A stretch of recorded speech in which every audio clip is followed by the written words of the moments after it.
திருச்சிற்றம்பலம். திருச்சிற்றம்பலம். கணங்கொண்ட வல்வினைகள் கண்கொண்ட நெற்றி பணங்கொண்ட பாந்த சடைமேல் மணங்கொண்ட தாதகத்த தேன்முரலுங் கொன்றையான் தத்தளித்த போதகத்தின் தாழ் பணிய போம். மார்க்கண்டேய புராணம். மார்க்கண்டேய புராணம் பற்றி. மார்க்கண்டேய புராணம் 11 புராணங்களுள் புராண வரிசையில் 7வதாக உள்ளது. அது 9000 பாடல்களை கொண்டது என்று சொல்லப்பட்டிருப்பினும் இன்று கிடைப்பது 6000 என்னன்னு சொல்றது 990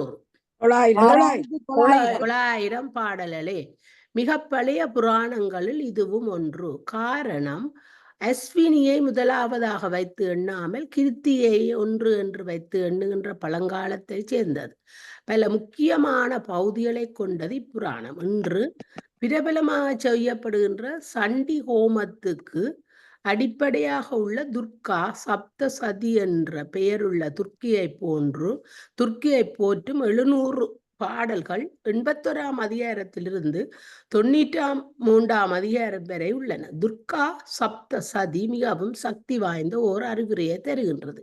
இந்த மாபெரும் சக்தியை பணிவு, அன்பு, வணக்கம் இவற்றோடு கூடிய மனத்துடன் வழிபட்டால் எத்தகைய துன்பத்தையும் எதிர்ப்பையும் வெல்லும் சக்தியையும் தருகின்றது. அஞ்ஞானம், ஆணவம் முதலியவற்றால் ஆட்கொள்ளப்பட்டவர் அழிக்கப்படுகிறார்கள். அண்டி படியுங்கோ. கருணையே வடிவான அந்த மாபெரும் சக்தி நல்லோரை காக்க தயாராக இருக்கின்றது. யாதேவி சர்வ பூதோஷி என்று தொடங்கும் பாடலில் எல்லா மனிதருடைய இதய கமலங்களிலும் தங்கி இருப்பவளான அந்த மகாசக்தியை நான் வணங்குகின்றேன் என்று ஒரு நம்பிக்கையோடு கூடிய பெரும் சக்தியை நமக்கு அளிக்கிறது சப்தசதி. மனிதனிடத்தில் பேராற்றல் உள்ளே மறைந்து நிற்கின்றது. உலக நன்மைக்காக ஒருவன் அதனை பயன்படுத்த விரும்பினால் அது வெளிவந்து தொழிற்படும். ஒருவேளை அந்த முயற்சி பயன் தரவில்லையானால் பெண் சக்தி அதனை வெளிப்படுத்தி அந்த பயனை பெறுமாறு செய்கின்றது. இந்த செய்தியை ஓர் உருவமாக தருவதுதான் துர்கா சப்தசதி. ஆணுக்கு பெண் அவ்விதத்திலும் குறைந்தவள் அல்லல் என்பதை முக்கியமான நேரத்தில் ஆண் சக்தி தொழிற்பட முடியாமல் திகைக்கும் பொழுது பெண் சக்தி போரில் கூட வெளிப்பட்டு ஆண் சக்தி உதவி புரியும் என்ற மாபெரும் தத்துவத்தின் உருவ கதையே துர்கா சப்ததி ஆகும். துர்க்கியை பற்றி உள்ளது என்பதால் சாக்தர்கள் மட்டும் இதனை பாராயணம் செய்கின்றார்கள் என்று சொல்ல முடியாது. சைவர்கள், சாக்தர் என்ற வைஷ்ணவர்கள் கூட துர்கா சக்தியை சப்ததியை பாராயணமாக செய்வது, கோபமாக செய்வது என்ற பழக்கத்தை மேற்கொண்டு உள்ளனர். தசரா பண்டிகைக்கு முன்னர் 9 நாட்கள் துர்க்கியை வணங்கும் பழக்கம் இருந்து வந்தது. இப்புராணம் 187 அதிகாரங்களை உடையது. 137 குரோல் பண்ணுங்க மேல. மார்க்கண்டு முனிவேற்ற அப்பாக்கு என்ன பெயர்? மிருகண்டு முனிவர்.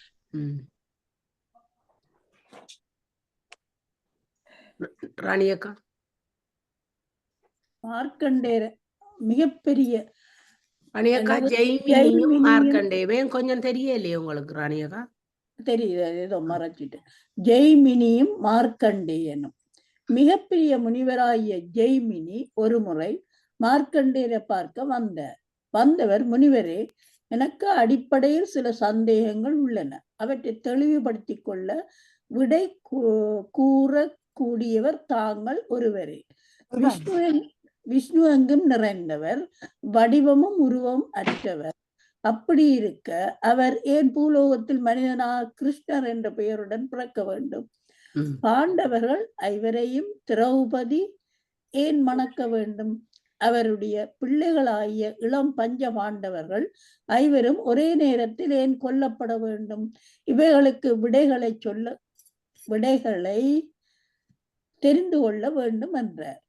அதற்கு விடையாக மார்க்கண்டேயர் கூறியதாவது: முனிவரே, பிரார்த்தனை செய்யவே எனக்கு நேரம் போதவில்லை. உம்முடைய கேள்விகளுக்கு விடையளிக்க எனக்கு அவகாசம் கிடையாது. இவ்வினாக்களுக்கு விடை கூறக்கூடியவர் யார் என்று மட்டும் கூறுகிறேன். அவர்களிடம் சென்று உங்கள் சந்தேகத்தை தீர்த்து கொள்ளலாம். வித்திய மலையில் விந்திய மலையில் ராணியக்கா ஓரளவுக்கு விந்திய படிக்க விந்திய மலை என்றுதான் எங்களுக்கு பேர் தெரியும். அப்ப அதை ஜோதிச்சு படியுங்க ராணியக்கா. இல்ல வீணா இந்த தான் இருக்குது. விந்திய மலையில் 4 பறவைகள் வாழ்கின்றன. அவை பிங்கக்ஷா, விபோதா, சுபுத்ரா, சுமகா என்ற பெயர்களால் அழைக்கப்படுகின்றன. அவை துரோணரின் பிள்ளைகள். அங்கே செல்லலாம். இப்படி கூடியவுடன் ஜெய்மினி இடைமறித்து, முனிவரே, பறவைகள் வேதம் சாஸ்திரம் இவற்றை நன்கு அறிந்துள்ள என்கிறீர்கள். பறவைகள் எப்படி இவற்றை அறிய முடியும்? பறவைகள் எப்படி பேச முடியும்? அவற்றின் தந்தை என்று சொல்லப்படும் துரோணர் யார் என்று கேட்டார். மார்க்கண்டேயர் கூறிய விடை வருமாறு. பறவைகள். ஒரு நாள் நாரதர் நந்தனகானகம் என்ற பூந்தோட்டத்துக்கு சென்றார். ஒரு முறை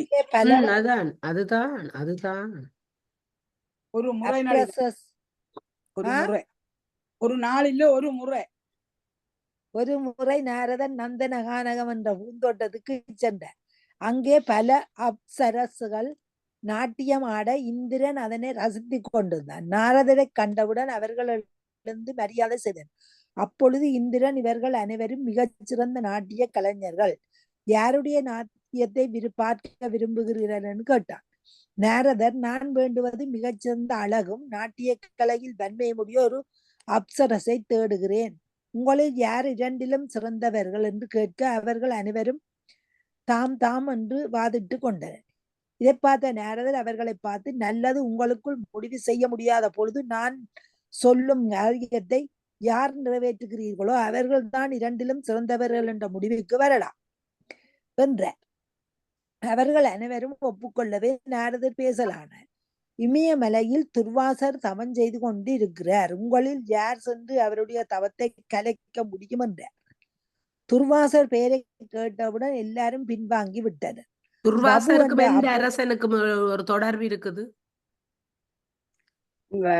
குந்தி தேவி போனவர் இல்ல அங்க துர்வாசர், அது வேற. ஒரு அரசனோட தொடர்பு இருக்கு. நடுக சொல்ற கதை. ஒரு அரசனோட ஏகாதசிக்கு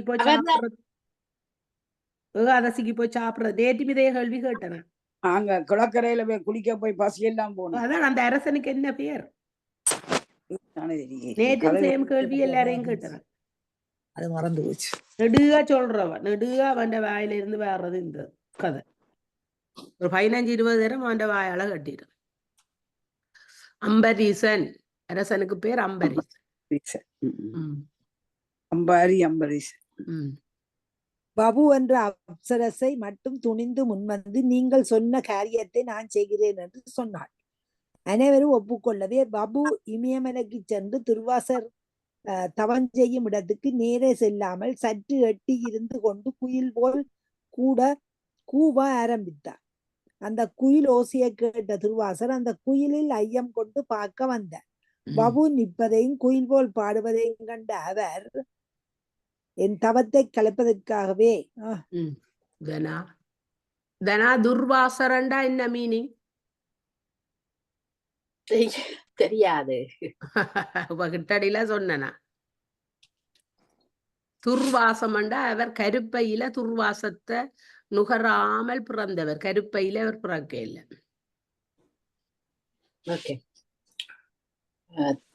தவத்தை கலைப்பதற்காகவே நீ வந்துள்ளாய் என்று தெரிகிறது. பறவை போல் பாடியதால் நீ பறவையாக போவாய். 16 ஆண்டுகள் அழித்து ஒரு வீடன் உன்னை கொல்வான். பிறகு தேவலோகம் திரும்பி வருவாய் என்று சாபமிட்டார். கர்ணனின் பரம்பரையை தோன்றிய கன்கா, காந்தாரா என்ற 2 சகோதர பறவைகள் இருந்தன. முதலில் கன்கா என்று பறவை இமயமலை நோக்கி பறந்து சென்றது. அங்கே குபேரன் பணியாளன் ஆகிய வித்யுத் என்ற அரக்கன் மதனிகா என்ற தன் மனைவியுடன் தனியே அமர்ந்து விளையாடி கொண்டிருந்தான். கன்கா அங்கே சென்றதும் தங்கள் செல்லாபத்திற்கு இடையூறாக இருந்ததால் வித்யுத் அப்பறவையை கொன்று விட்டான். தன் சகோதர பறவை இறந்ததை அறிந்த காந்தாரா வித்யுத் இறக்குமிடம் வந்து பழிவாங்கும் நோக்கத்துடன் அவனுடன் போரிட்டு அவனை கொன்றுவிட்டது. உடனே அவன் மனைவியாகிய மதனிகா ராட்சசி ஆகியால் பறவை வடிவம் எடுத்துக்கொண்டு காந்தாராவை மணந்து கொண்டது. இவர்கள் இருவருக்கும் துர்வாசரால் சாபமிட்ட வகு என்ற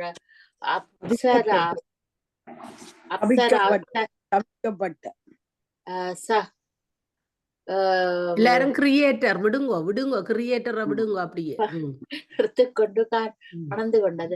அப்சரா தர்ஷி என்ற பெயருடன் பெண்ணாக பறந்தது.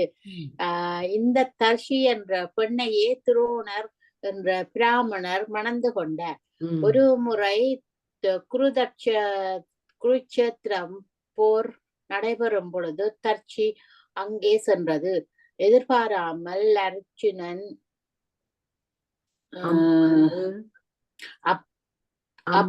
அம்புபட்டு தர்ஷி இறக்க நேரிட்டது.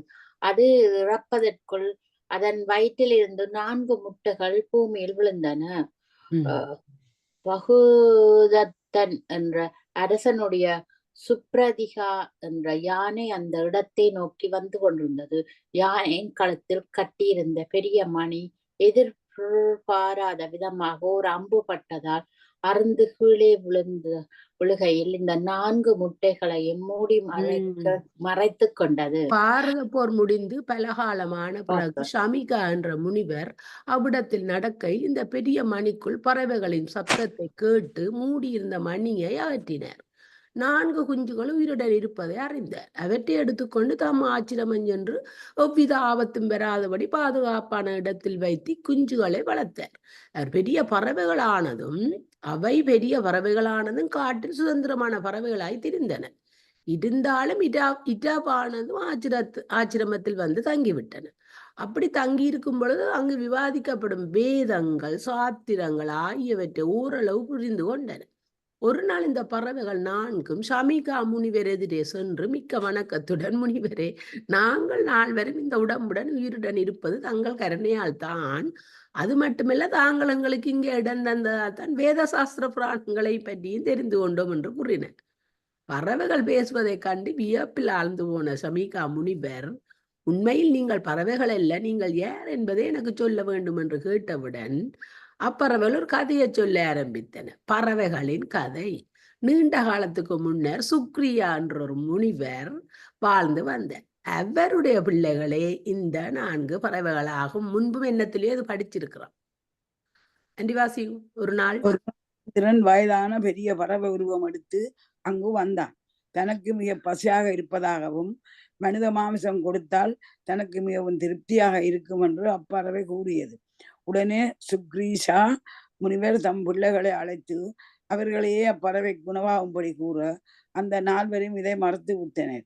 இதனால் கடுங்கோபம் கொண்ட முனிவர் தன்னுடைய 4 மகன்களும் பறவைகளாக பிறக்கும்படி சாபமிட்டு தன் உடம்பையே பறவையாக வந்த இந்திரனுக்கு குணவாக அளிக்க விரும்பினார். இந்திரன் மன்னிப்பு கேட்டான். சாபமிடப்பட்ட 4 மகன்களும் தங்கள் தந்தையை வணங்கி தங்கள் உடல் மீது மிகுந்த பற்று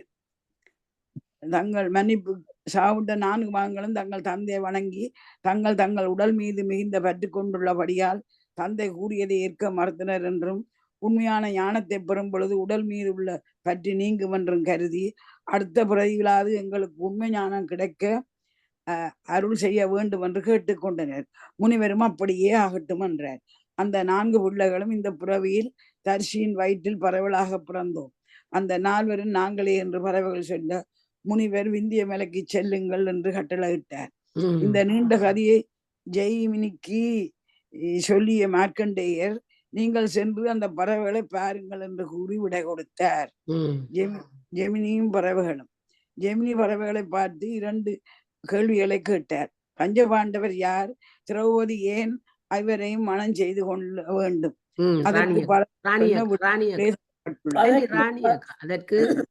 அதற்கு பறவைகள் சொன்ன விடை கீழே தரப்பட்டுள்ளது. முன்னொரு காலத்தில் துவாஸ்டா என்ற அசுரனின் மகன் திரிசரா என்பவன் தலைகீழாக நின்று களந்தவம் இயற்றிக் கொண்டிருந்தான். அவனுடைய தவம் நிறைவேறினால் தன் ஆட்சிக்கு ஆபத்து விளையும் என்பதை அறிந்த இந்திரன் மறைவாக நின்று தவத்தில் இருந்த திரிசாவை கொன்று விட்டான். திரிசரா பிராமணன் ஆகையினால் தவத்தில் இருந்தானாகையாலும் அவனை கொன்ற இந்திரனின் ஆற்றலில் ஒரு பகுதி தர்மதேவையிடம் சென்று விட்டது. திரிசரா கொல்லப்பட்டதை அறிந்த துவஷ்டா தன் தலையில் இருந்து ஒரு ரோமத்தை எடுத்து அக்கினியில் போட அதில் இருந்து சர்வ வல்லமை உள்ள விருத்திராசுரன் தோன்றினான். விருத்திரனை கண்டு அஞ்சிய இந்திரன் சப்த ரிஷியரிடம் சென்று முறையிட்டு தனக்கும் விருத்திரனுக்கும் நட்பு செய்து வைக்குமாறு வேண்டிக் கொண்டான். இருவரும் நண்பர்களாயினர். மனதுக்குள் வஞ்சகத்தை நிரப்பி இருந்த இந்திரன் நம்பியிருந்த விருத்திராசுரனை வஞ்சமாக கொன்று விட்டான். இந்த தவறான கொலையின் காரணமாக இந்திரன் தன் ஆற்றலின் ஒரு பகுதி வாயுவிடம் சென்று விட்டது. இந்திரன் ஆற்றலின் மற்றொரு பகுதி நேர அர்ஜுனனுக்கு சென்றது. கௌதமன் என்ற நம்பிய முனி பத்தினியாகிய அகலிகையை ஏமாற்றியதால் இந்திரனிடம் மிஞ்சியிருந்த ஆற்றல் முழுவதும் 2 அஸ்வினிகளிடம் சென்று விட்டது. இந்நிலையில் பூமியில் அரக்கர்கள் மிகுதியாக தோன்றிவிட்டமையால் பூமி தேவி சுமேரு மலை என்று தனது ஆற்றாமையை வெளியிட்டார். தேவர்கள் அவளுக்கு பாரத்தை குறைப்பதாக கூறி தருமதேவதை இந்திரனிடம் பெற்ற ஆற்றலை யுதிஷ்டரனாகவும் வாயு பெற்ற ஆற்றலை பீமனாகவும் இந்திரன் ஆற்றல் அர்ஜுனனாகவும் அஸ்வினிகளின் ஆற்றல் நகுல சகோதரர்களாகவும் பின்னர் பிறக்குமாறு செய்தார்கள்.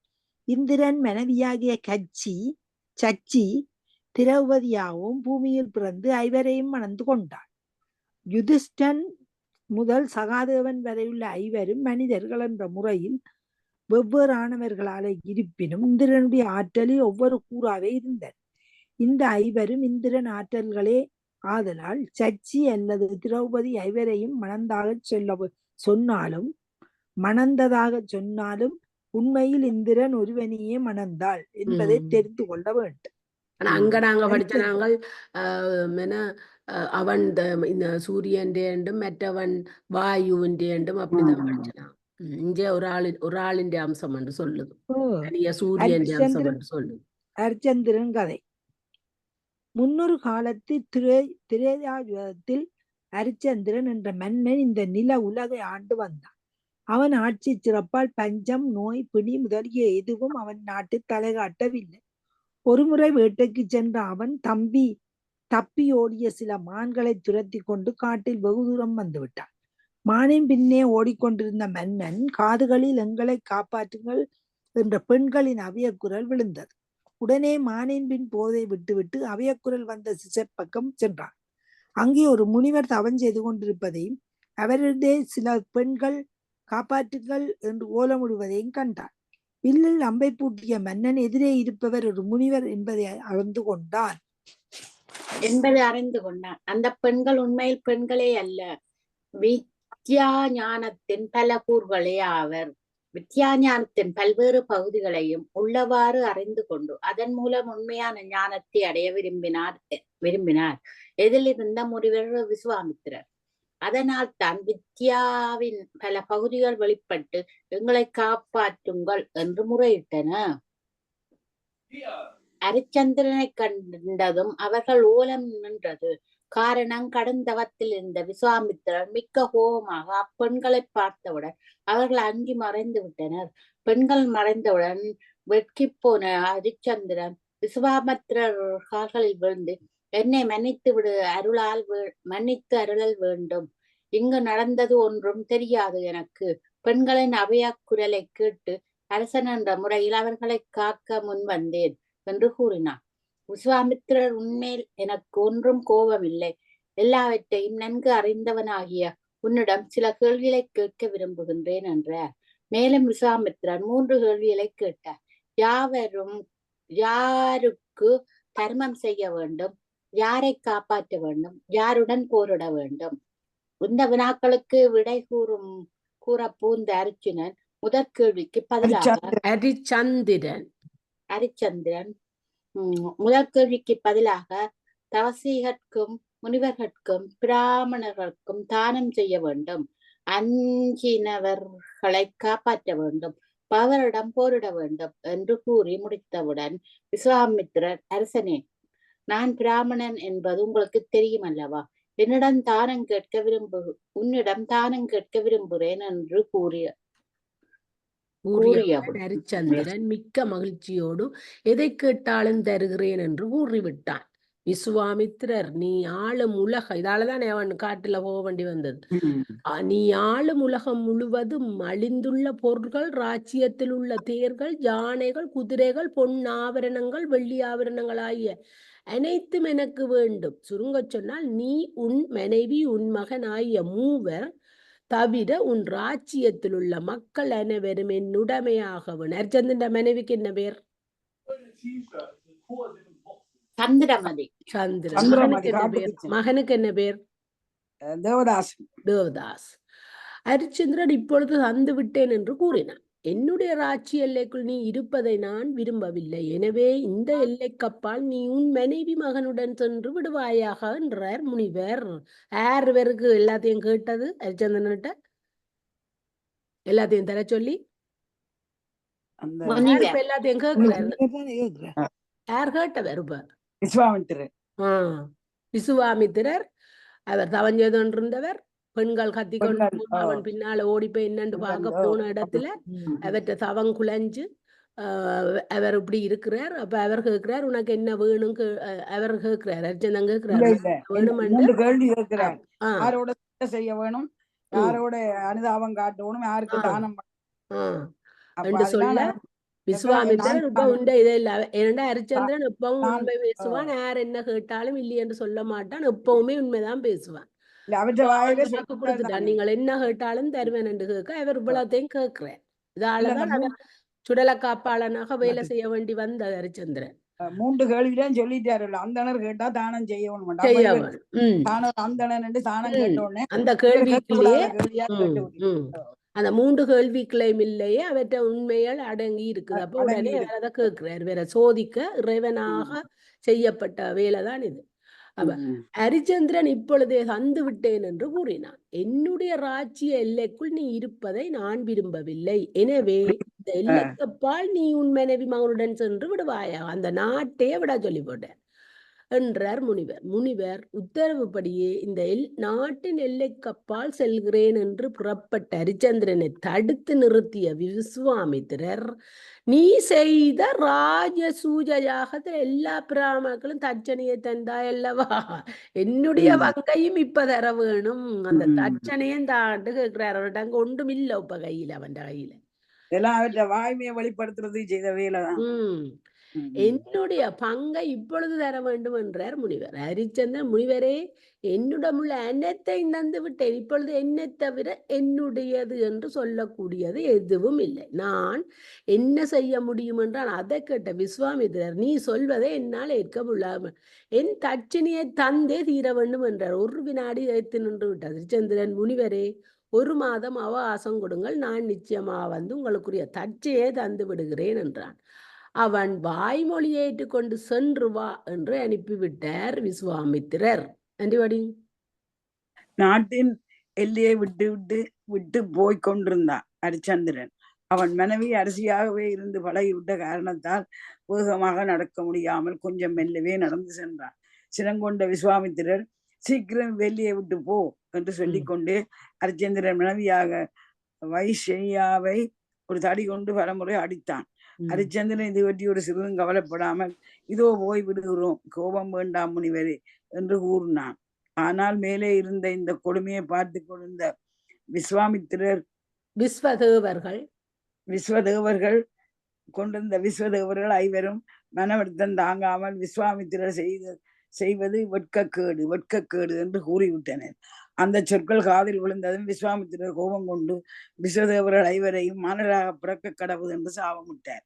கலங்கி போன ஐவரும் வந்து முனிவரிடம் மன்னிப்பு கேட்க முனிவர் மனமிறங்கி மானிடராக பிறந்தாலும் உங்களுக்கு மனைவி குழந்தைகள் என்று பந்தமிராது சாதாரண மனிதர்களை ஆட்டி படைக்கும் எந்த துன்பமும் உங்கள் ஐவரையும் பாதிக்காது என்ற சாபம் பெற்ற 5 விஸ்வதேவர்களே பாண்டவர்களின் புதல்வர்களாக இளம் பஞ்ச பாண்டவர்கள் என்ற பெயரில் திரௌபதிக்கு பிறந்தனர். பறவையிடம் அரிச்சந்திரன் அதான் அந்த பிள்ளைகள் ஒண்ணும் வராதனுடைய அவனுக்குத்தானே அபிமன்யுக்குத்தானே ஒரே ஒரு பிள்ளை. பறவையிடம் அரிச்சந்திரன் கதையை அறிய அதான் அபிமன்யுக்கு பிறந்ததா யார் பிள்ளை? அவருக்கு என்ன பேர் வருது பாகவதம் எழுதினார். வெரி குட் ராணி, வெரி குட். அவற்றை கதைதான் படிக்கிறோம். அவர் பாகவதம் எழுத இல்ல, அவர் பாகவத கதைய கேட்டு அவர் 10 நாளைக்கு கேட்டவர். இந்த கர்ண பரம்பரையில 4வது ஆளா வாரார் சொல்றதுக்கு. பறவையிடம் அரிச்சந்திரன் கதையறி ஆவலாக இருக்கிறேன் என்று ஜெய்மினி முனிவர் கூறியவுடன் பறவைகள் சொல்ல ஆரம்பித்தன. நாட்டின் எல்லைக்குள் வந்த அரிச்சந்திரன் எங்கே போவதென்று தெரியாமல் தவித்தான். எங்கே சென்றாலும் அது விஸ்வாமித்திரருக்கு தானம் செய்த பகுதியாகவே இருந்தது. இந்த நிலையில் கோடு வந்தோன்னா விடுங்கோ. இந்த நிலையில் வாரணாசி அவன் நினைவுக்கு வந்தது. அந்த ஊர் எந்த அரசனுக்கும் சொந்தம் இல்லை, சிவனுக்குரிய ஊர். எனவே மனைவியையும் குழந்தையையும் அழைத்து கொண்டு வாரணாசிக்குள் புக முற்பட்டான். விஸ்வாமித்திரர் தடுத்து நிறுத்தினார். ஹரிச்சந்திரா, நீ சொன்ன சொல்லை காப்பாற்றவில்லை. 1 மாதம் தவணை கேட்டாய். நேற்றோடு 29 நாட்கள் முடிந்து விட்டன. இந்த ஒரு ஊரில் என்ன செய்ய போகிறாய் என்றான். முனிவரே, இன்றைய பொழுதுக்குள் உங்களுக்கு தர வேண்டிய தந்து விடுகிறேன் என்று கூறிவிட்டு நகருக்குள்ளே வந்து கலங்கி போய் நின்றான். அவன் மனைவி ஷைவியா, அன்பரே, கலங்க வேண்டாம், என்னை விட்டு கடன் அடையுங்கள் என்றான். அவருக்கும் கடன் கொடுக்கணும். மயங்கி அந்த கொஞ்சம் அந்த தச்சனையில இப்ப 1 மாத்தால தாராண்டி இப்ப கடைசியா மனைவி என்ன விட்டு கொடுக்க சொல்றா சந்திரமதி. அதுவரையும் 1 மாதம் தட்சணை இல்லையென்று விஸ்வாமித்திரருக்கு கடைசியா வழி கிடைக்க தன் தட்சணையை கேட்டவரல்லே. இல்லை என்றால் 1 மாதம் தவணை செய்து ஓட்டி இப்ப மனைவிய விட்டு கொடுக்குறாரு. அப்ப மனைவிய விட்டுத்தான்னு சொல்லி கேட்கிறா. கலங்க வேண்டாம், என்னை விட்டு கடனை அடையுங்கள் என்றால் மனைவி. மயங்கி விழுந்த அரிச்சந்திரன் மூச்செழுந்ததும் வேறு வழியின்மையால் மனைவியை விற்க கூற ஆரம்பித்தான். கொடுமையான கிழட்டு பிராமணன் ஒருவன் ஷைவியாவையும் அவன் மகன் ரோஹித்தையும் விலை கொடுத்து வாங்கினான். இருவரையும் கட்டி இழுத்து கொண்டு போனான். இதுல பேரை இப்படி போட்டிருக்கணுமோ தெரியா? அவாக்கு ஷைவியா, அவாக்கு ரோஹித். தேவதாசன் பேரை மாத்தி விட்டு கண்ணீர் தழும்ப கிளம்பி நின்ற அரிச்சந்திரனிடம் விஸ்வாமித்திரர் வந்து பணம் கேட்டார். விட்ட பணத்தை விஸ்வாமித்திரன் கொடுக்க விஸ்வாமித்திரர் கோபம் அரிச்சந்திரா, என்ன நினைத்து விட்டாய்? இந்த தொகையா என் போன்ற ஒரு முனிவனுக்கு தட்சணை யாக கொடுப்பது? இதை விசிறி அடித்து விடுவேன். இன்னும் நேரம் இருக்கிறது, அதற்குள் எனக்கு தொகையை தர வேண்டும் என்றார். இந்த இக்கட்டான சூழ்நிலையை சமாளிக்க தர்மதேவை ஒரு சண்டாள வடிவம் கொண்டு வந்தது. தண்ணியை விற்க துணிந்த அரிச்சந்திரனிடம் பேசி வாங்க முயன்றான். அந்த சண்டாளன் பழமையில் ஊறிய அரிச்சந்திரன் ஒரு சத்திரியன். ஒரு சண்டாளனுக்கு அடிமையாவதை விரும்பாமல் இருந்தான். பொழுது செல்ல செல்ல வேறு வழி இல்லாதால் சண்டாளனுக்கு தன்னை விற்க முடிவு செய்தான். அந்த நிலையில் அங்கு வந்த விஸ்வாமித்திரர் சண்டாளனிடம் பணத்தை பெற்றுக்கொண்டு கடன் தீர்ந்தது என்று கூறி போனேன். சண்டாளனுடன் சென்ற அரிச்சந்திரன் தனக்குரிய பணி யாது ஊர் யாது என்பதை அறிந்து கொண்டார். வருகின்றவர்கள் கொடுக்கும் தொகையில் 1/6 பங்கு அரசனுக்குரியதாகும். 1/2 பங்கு சண்டாளனுக்கும் 3/1 பங்கு அர்ஜுனனுக்கும் கொடுக்கப்படும். மிக கொடுமையானது பேய் பிசாசுகளின் உறைவிடமானது நரிகள் போன்றவற்றின் உறைவிடமுமான அந்த மயானத்தில் அரிச்சந்திரன் 12 மாதங்களை கழித்தார். ஒரு நாள் இன்னும் 12 வருங்கள் அங்கேயே இருந்த பிறகுதான் தனக்கு கனவு கண்டார். இந்த கனவின் பயனாக வனங்கலங்கி தான் யார் என்பதை கூட மறந்து வாழத் தொடங்கினார். அந்த நிலையில் அவன் மகன் ரோஹித் சாஹிப்பை பாம்பு கடித்துவிட அவன் உடலை எரிப்பதற்காக வைஸ்வியா கொண்டு வந்தார். மலங்களுக்கு தண்ணியே அறியாமல் இருந்த அரிச்சந்திரனுக்கு அது யாருடைய பிணம் என்றோ அதை கொண்டு வந்தவள் யாரென்றோ தெரியவில்லை.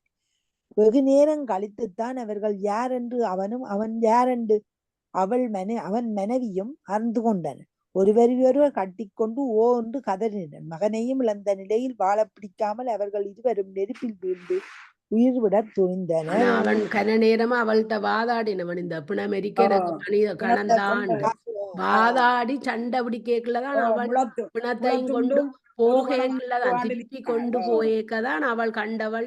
என்னடா அவன் கேட்டவன் நீ தாலியத்தாண்டு கேட்கத்தான். அவள் சொல்லுவாள் என்னது கணவனா நீ ஏனென்றா என்ற கணவனுக்குத்தான் இந்த தாலி தெரியாது. அப்ப நீ என்ற கணவன். அப்பத்தான் அவ 2 பேரும் ஐயோ ஐயோண்டு கத்தி குளறி உன்னட்டையோ நான் படம் கேட்டேன் என்ன நடந்துங்கட பிள்ளைகளை கண்டு உருக்கமான கதை. ஆண்டி நீங்க முந்தி அந்த அது பாக்குற நீங்களே மாவட்டத்துல ஒரு ஆள் செய்வார் இந்த நாடகம்.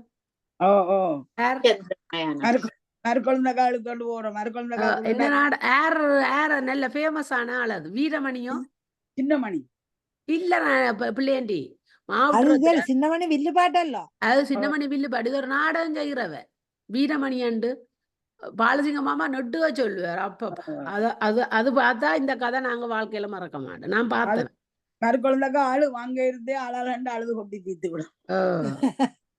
அப்போது இந்திரன் விஸ்வாமித்திரர் ஆகிய அனைவரும் ஒன்று சேர்ந்து அவனை தடுத்து அவன் மனைவி மக்களோடு வைரமுத்துன்ற இந்த ஹரிச்சந்திர கதை நாடகத்தை பார்த்தா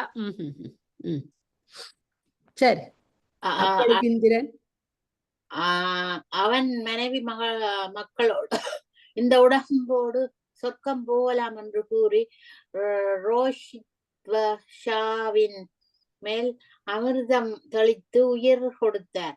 உடனே அது கேட்ட ஹரிச்சந்திரன் அரசனாக இருந்த நான் என் கீழ் வாழும் மக்களின் சுகதுக்கங்களில் பங்கு கொள்வதுதான் முறை.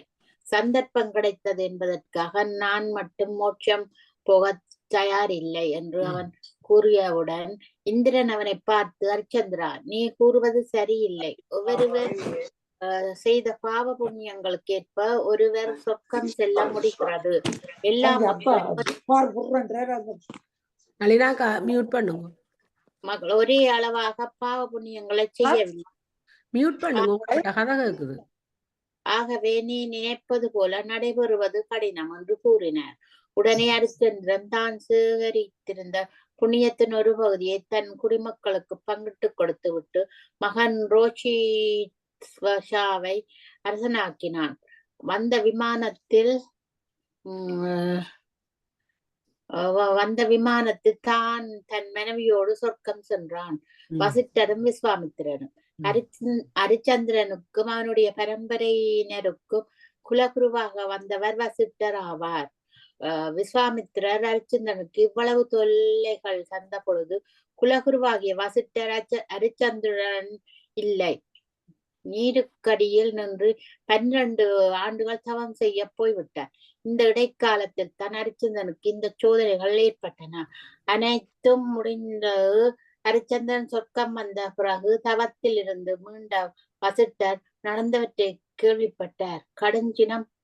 கடுஞ்சினம் கொண்ட விஸ்வாமித்திரரை ஒரு பறவையாக போகட்டும் என்று சபித்தார்.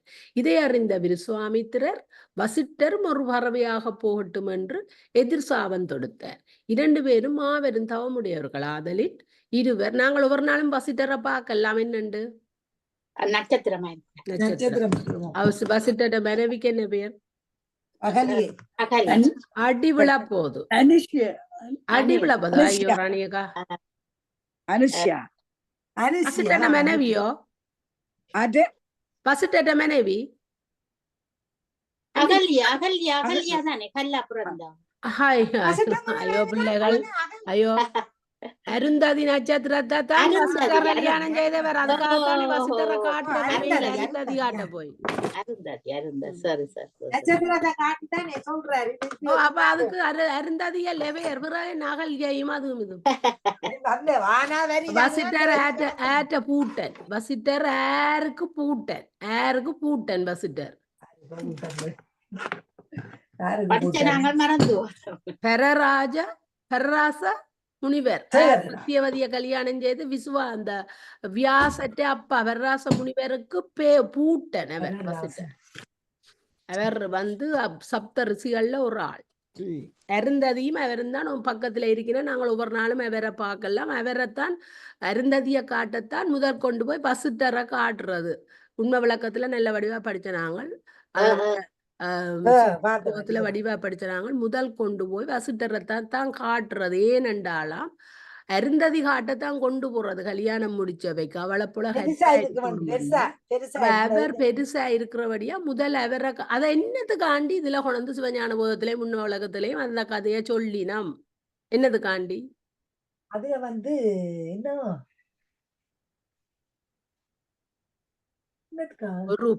ஒரு நுண்பொருளை காட்ட வேணுமெண்டா ஒரு பெரு பொருளை காட்டித்தான் ஒரு நுண்பொருளை காட்டலாம். அப்ப ஒரு கடவுளை சொல்ல வேணுமெண்டா அதாவது இந்த பாசத்தையும் பசுவையும் சொல்லித்தான் கடவுளை சொல்றது ஈஸி என்றதுக்காண்டித்தான் மனவாசகம் கடந்தார். முதல் பசுவையும் பாசத்தையும் சொல்லி பிறகு பதிய சொன்னவர். அந்த நுண்பொருளை சொல்றதுக்கு அதுக்காகத்தான் வசிட்டர் வெட்டுசா இருந்தவர் நட்சத்திரம். அருந்ததி ஒரு குட்டி. அப்ப அந்த அதை காட்டதான் இது. அதுக்காகத்தான் அந்த கதையை அதுகளுக்குள்ள சொல்லினான். என்னடா முதல் சின்னனை காட்டினா அது தெரியாது, பெருசா காட்டினா அது தெரியும். அப்ப பெருசா காட்டி போட்டு சேர்ந்து இல்லையே அதுக்கு பக்கத்துல அதுதான் நுண்பொருள் பெருபொருளண்டா பெருசு, நுண்பொருளண்டா சின்ன. அப்ப இது நானே வாசிச்சேனா நன்றியோ நீங்க விஸ்வாமித்திரர் ஒரு பறவையா போகட்டும் என்று சபித்தார். இதை அறிந்த விஸ்வாமித்திரர் வசிட்டரும் ஒரு பறவையாக போகட்டும் என்று எதிர் சாபம் கொடுத்தார். 2 பேரும் மாபெரும் தவம் உடையவர்கள் ஆதலின் இருவர் சாபமும் பலித்தன. இருவரும் பறவைகளாயினர். மலை போன்ற உடல் படைத்த மிக பெரிய பறவைகளாக ஆயினர். பறவைகளான பிறகும் ஒருவர் மேல் ஒருவர் கொண்டிருந்த கோபம் தணியவில்லை. 2 பறவைகளும் ஓயாது ஆகாயத்தில் பெரும் போர் புரிந்தன. அப்போரின் விளைவாக பூமியில் உள்ள மலைகள் பிளந்தன. சில இடங்களில் பூமி வெடித்து நீரூற்று பெருகிட்டு. இப்போரின் தேவையற்ற தன்மையையும் அதனால் பிற உயிர்கட்கு விளையின் தீமையையும் கண்டு அஞ்சிய பிற முனிவர்கள் தேவர்கள் ஆகியோர் பிரம்மனிடம் சென்று முறையிட்டு பிரம்மன் நேரே வந்து போரை நிறுத்துமாறு சொல்லியும் பயனொன்றும் இல்லை. பிரம்மன் உடனே அவர்கள் இருவரையும் அவரவர் சுய வடிவிற்கு மாற்றி விட்டார். மானிட வடிவு பெற்ற வசிட்டரும் விஸ்வாமித்திரரும் தங்கள் செயலுக்கு வெட்கி தலை குனிந்தர். பிரம்மன் வசிட்டரை பார்த்து, விஸ்வாமித்திரர் செய்த காரியத்தால் தான் ஹரிச்சந்திரன் இந்த உடம்போடு மோட்சம் செல்ல முடிந்தது என்று கூறியவுடன் வசிட்டரும் அதை ஏற்றுக்கொண்டு விஸ்வாமித்திரரை கட்டி பிடித்து பகைமையை மறந்தார். மகாமதியும் சுமதியும். பார்கவ பரம்பரையில் மகாமதி என்ற பிராமணனுக்கு சுமதி என்ற ஒரு மைந்தன் இருந்தான். இளைஞனாக வளர்ந்த பிறகும் கூட அவன் வெளியே எங்கும் செல்லாமல் யாரையும் பார்க்காமல் வாயிறந்து பேசாமல் இருந்து வந்தான். இந்த சுமதி நேற்று முந்தினாலும் படித்த நாங்கள். அதே நேரம் திருவிளையாடல் புராணத்திலையும் இந்த சுமதி வாரார் எப்படி என்றா தடாதகை பிராட்டின்ற அப்பாண்ட மந்திரியா இருந்தவர். அந்த தடாதகை பிராட்டிக்கு 3 தனங்கள் இருந்ததுக்கு இந்த சுமதியிட்டத்தான் சொல்லிட்டு அவர் செத்தவர். அவர் சொன்னவர் அந்த 3 தனங்கள் அவ ஏற கல்யாணம் கட்டுறவர் அவன் கண்ணுக்கு முன்னால நேருக்கு நேர வர்றாவோ அவர் பார்த்த உடனே அந்த ஒரு தனம் போயிடும். அந்த சுமதி என்ற அமைச்சருக்கு மாத்திரம்தான் தெரியும். அப்ப எனக்கு நேற்றும் இந்த சுமதி அவர் தானோன்ற ஒரு அமிச்சம் வந்தது என்னன்னு தெரியல. பாப்போம். மகாமதி சுமதி உடனடியாக வெளி உலகிற்கு சென்று ஒரு குருவை தேடிக்கொள். வேதங்கள் சாஸ்திரங்கள் ஆகியவற்றை நன்கு கற்றுக்கொள். பிறகு ஒரு பெண்ணை மணந்து குழந்தை பெற்ற பிறகு காட்டுக்கு சென்று தவம் செய்து பிரம்மஞானம் பெற முயற்சி செய் என்று அடிக்கடி கூறி வந்தார். மகாமதியோட தகப்பன் மானுக்கு சொல்ற பொம்பளை பேரா கிடக்கு 2. பல நாட்கள் பல முறை மகாமதி ஆம்பளையான சுமதி என்ற பொம்பளை ஓ பேர் தான். அதானண்டி எனக்கு ஏன் அது ஞாபகம் வந்தேன்னா அந்த அந்த தடாதகை பிரட்டிய அப்பாண்ட மலையத்துவ அமைச்சருக்கும் பெயர் சுமதி தான். அதான் எனக்கு அந்த ரெண்டு ஒரு மாதிரி இருக்கு. பல நாட்கள் பலமுறை மகாமதி கூறியதை கேட்டு ஒரு நாள் மகன் சுமதி வாய் திறந்து பேச ஆரம்பித்தான். தந்தையே, தாங்கள் சொல்லும் பிரம்ம ஞானத்தை இன்றோ அடைந்து விட்டேன். இப்பிறப்பில் உங்கள் மகனாக இருக்கின்ற நான் இதற்கு முன்னர் எத்தனையோ பிறப்புகள் எடுத்துள்ளேன். புலிவில் தொடங்கி விலங்கு வரை பிறந்து அதற்கு மேல் 4 வர்ணத்திலும் பல பிறவிகள் எடுத்துள்ளேன். நூற்றுக்கணக்கான குரோல் பண்ண உள்ளேன். நூற்றுக்கணக்கான தாய் தந்தையர், நூற்றுக்கணக்கான மனைவியர், ஆயிரக்கணக்கான நண்பர்கள், பகைவர்கள் கொண்டுள்ளேன். பலரால் பலமுறை கொல்லப்பட்டேன். ஒரு சில பிறப்புகளில் நல்ல குருமார்களை பெற்று வேத சாஸ்திரங்களையும் பயின்றுள்ளேன். இப்பிறப்பில் அதிர்ஷ்டவசமாக யதீஸ்வரா சக்தி எனக்கு கிடைத்திருப்பதால் என் பழம் பிறப்புகளை எல்லாம் நினைத்து பார்க்க முடிகிறது. எனவே இப்பிறப்பில் புதிதாக ஒருவர் குருவை தேடி சென்று எதையும் தெரிந்து கொள்ள வேண்டிய அவசியம் எனக்கு இல்லை. முந்தைய பிறப்புகளில் கற்றுக்கொண்ட வேத சாஸ்திர அறிவு என்னுள் நிறைந்துள்ளது என்று கூறினான். அதிசயத்தால் வாயிடத்தின்ற மகாமதி மகனுடைய பழம்பிறப்புகளில் சிலவற்றை அப்பிறப்பில் நடந்த நிகழ்ச்சிகளையும் கேட்டு அறிந்து கொண்டான். மாண்டவி முனிவரை வென்றவள். பிரதிஷ்டானா என்ற நகரத்தில் ஒரு பிராமணன் வசித்து வந்தான். அவன் தொழு நோயாளியாக இருந்த போதிலும் அவன் மனைவி அவனுக்கு நோய்க்கு மருந்திட்டு அவனை காப்பாற்றி வந்தாள். சிறுமுஞ்சியாக அந்த பிராமணன் எவ்வளவு மோசமாக நடந்து கொண்டும் கற்பு நிலை வளவாது அவன் மனைவி அவன்பால் எல்லையற்ற அன்புடையவளாக நடந்து கொண்டாள். ஒரு முறை மேகங்கள் சூழ்ந்து ஒரே இருட்டாயிருக்கின்ற நேரத்தில் பிராமணன் வெளியே செல்ல வேண்டும் என்று சொன்னான். அவன் மனைவி இருட்டை பொருட்படுத்தாமல் அவனை தோளில் சுமந்து கொண்டு உலாவுவதற்கு புறப்பட்டான். நன்கு வழி தெரியாமலும் எதிரே இருப்பவர்கள் யார் என்று அறிய முடியாத இருட்டு ஆகையாலும் நோயாளியை தூக்கி சென்ற பொழுது அந்த நோயாளியின் கை மற்றொரு பேர் மேல் பட்டு அவருடைய தவத்தை கலைத்து விட்டது.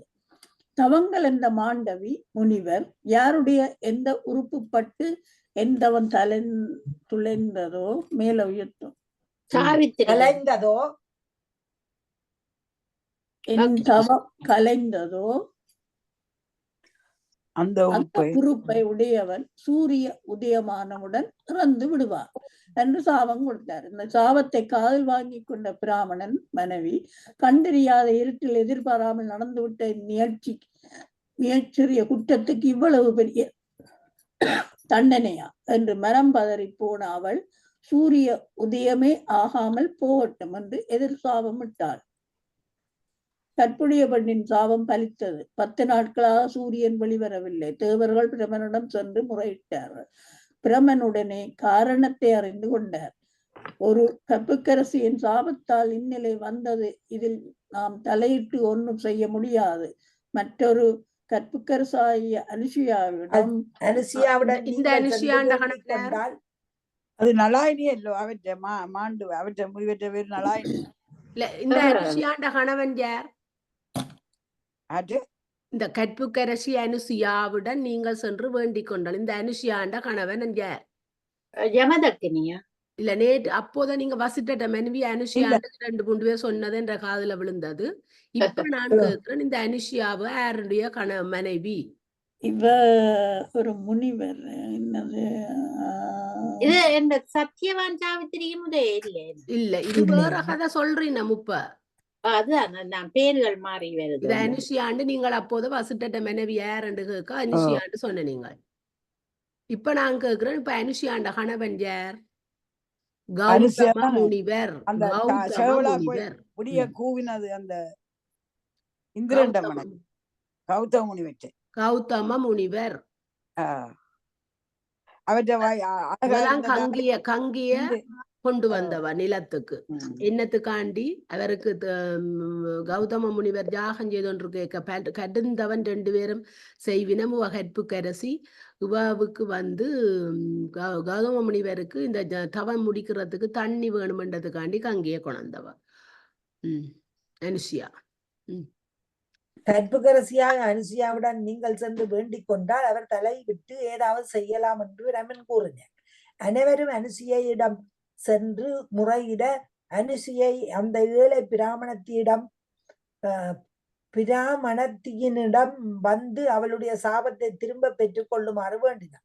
மேலும் மாண்டவியின் சாபத்தால் அவள் கணவன் இறந்தால் அவன் உயிரை மீட்டுத் தரும் சக்தி தனக்கு உண்டு என்றும் அறிவித்தார். பிராமணன் மனைவி சாபத்தை மீட்டுக் கொண்டாள். சூரியன் புறப்பட்டான். தொழு நோயாளியான பிராமணன் இறந்தார். உடனே அனுசுயை தன் ஆற்றலால் பிராமணன் உயிரை மீட்டாள். அது மட்டுமல்லாமல் அவன் நோய் தீர்ந்து இளமையோடு வாழ அருள் செய்தார். தேவர்கள் அனுசுயையின் உதவிக்கு நன்றி பாராட்டி அவள் வேண்டும் வரத்தை தருவதாக கூறினர். அனுசுயை திரிமூர்த்திகளும் தனக்கு பிள்ளைகளாக பிறக்க வேண்டும் என்ற தன் விருப்பத்தை தெரிவித்தார். தேவர்கள் அப்படியே ஆகட்டும் என்றனர். அனுசுயா பெற்ற பிள்ளைகள் இதான் அந்த மூன்று பேர் பிரமா திருமால் சுவன் வரீனம் தொட்டில வந்து அந்த முனிவெற்ற மனைவி யாருன்னு சொல்ல இல்ல, அவள இல்ல நலாயினி இல்ல, ஆட்ட முனிவெற்ற அந்த அவளை தலையில கொண்டு போனது அந்த அவரை தூக்கி கொண்டு திரிஞ்சு என்ன முனிவர் சொல்லுங்க. இப்ப அந்த கதையில வந்த முனிவர் தானே விஸ்வாமித்திரட்டம் மேனக இல்லையப்பா. இப்ப இந்த நோயில இருந்தவர் மனைவியை போட்டு கொடுமைப்படுத்தி கொண்டு இருந்தார். அவ இல்லாட கூட்டி கொண்டு திரிஞ்சா. யாருக்கு ஞாபகம் இருக்கு? முனிவர் அவர் ஒரு முனிவர் தான். பேரை சொல்லுங்க என்னண்டு.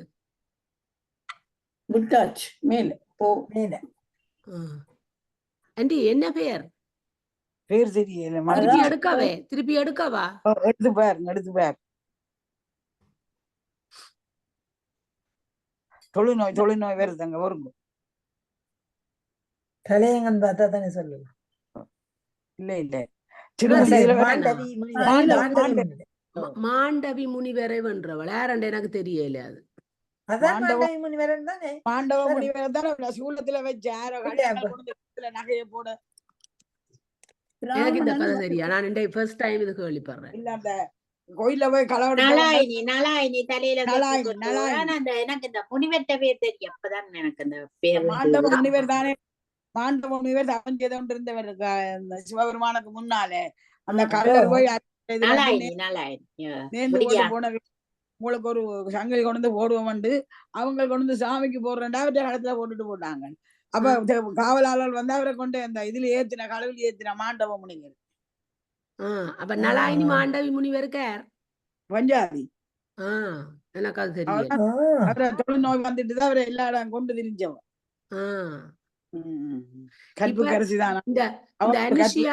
இந்த அனுஷியாவுக்கு தான் அந்த 3 பிராமணன் தான்.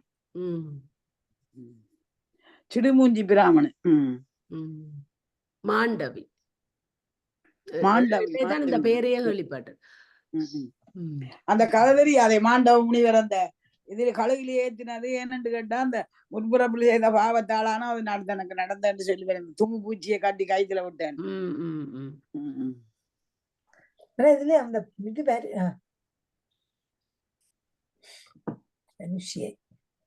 இந்த கதையை கேளுங்க. இதான் அந்த முக்கியமான கதை.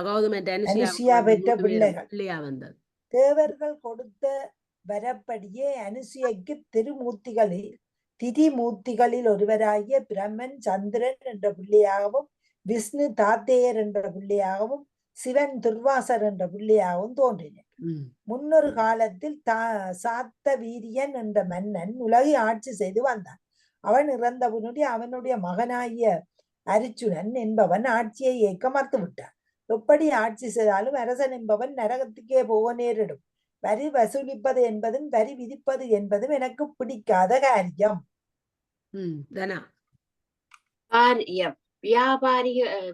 வியாபாரிகளிடமிருந்து 12 ஒரு பங்கும் விவசாயியிடமிருந்து 6 ஒரு பங்கும் பெறுவது சரி என்று சாஸ்திரம் சொல்லுகின்றது. ஆனால் இது சரியா எனக்கு தெரியாது.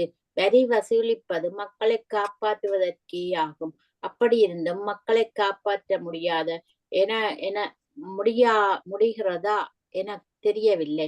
அப்படி காப்பாற்றாவிட்டால் நரகம் போக நேரிடும். எப்படி பார்த்தாலும் ஒரு அரசன் நரகம் போவது உறுதி. எனவே இந்த அரசாட்சி எனக்கு வேண்டாம் என்று கூறினான். அங்கிருந்து முனிவர்களால் காக்கா என்பவர் அரசனே, நீ எதற்கும் பயப்பட வேண்டாம். தத்தாத்ரேய முனிவர். இந்த தத்தாத்ரேய முனிவர் தத்தாத்ரேய முனிவர் இப்ப மேல பந்தியில வாய்ச்சோண்டு இந்த தத்தாத்ரேய முனிவர் தான் அத்ரி மகரிஷிக்கும் அனுஷியாவுக்கும் பிறந்தது. இந்த தத்தாத்ரேய முனிவர் அந்த அனுஷியாவின் ஹஸ்பண்ட் சாரி நான் அப்போது உங்களுக்கு நான் அத்திரி முனிவர் அத்திரியா அனுஷியாண்ட கணவன் எழுதினா யாரும் மாத்துங்க. அத்திரி முனிவருக்கும் அனுஷியாவுக்கும் பிறந்தவர் தான் இந்த தத்தாத்ரேய முனிவர்.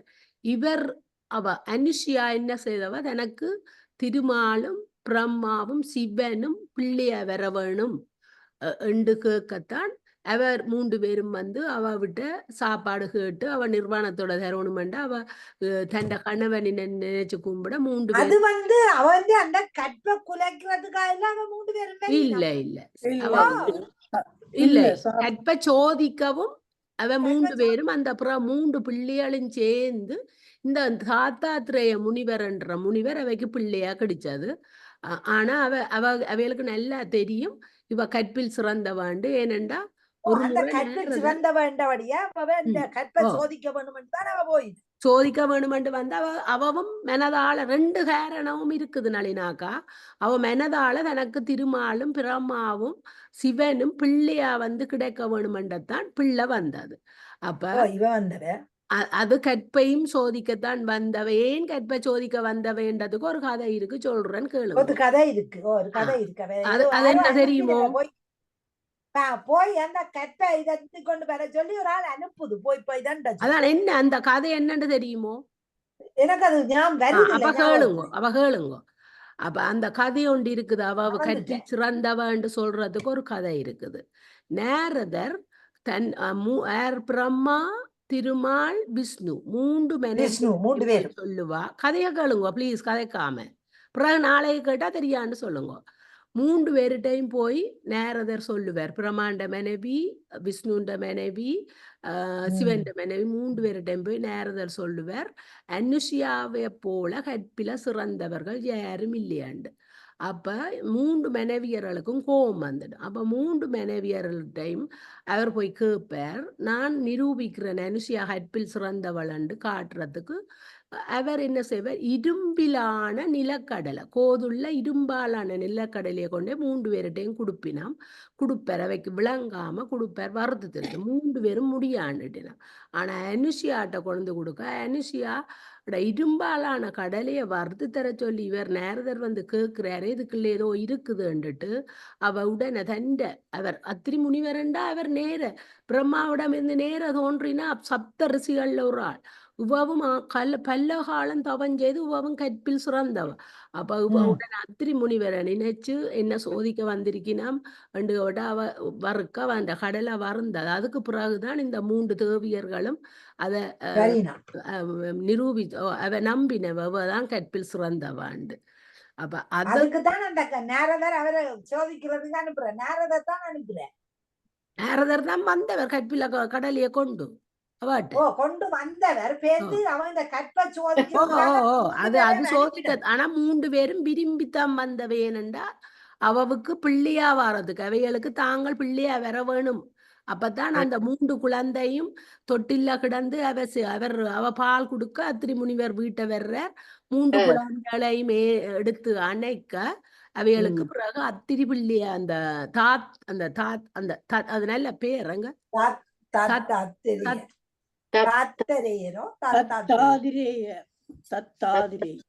அனுஷியா பெற்ற பிள்ளை வாய்ச்சு கொண்டு வந்த நாங்கள் இங்க தேவர்கள் கொடுத்தவர்.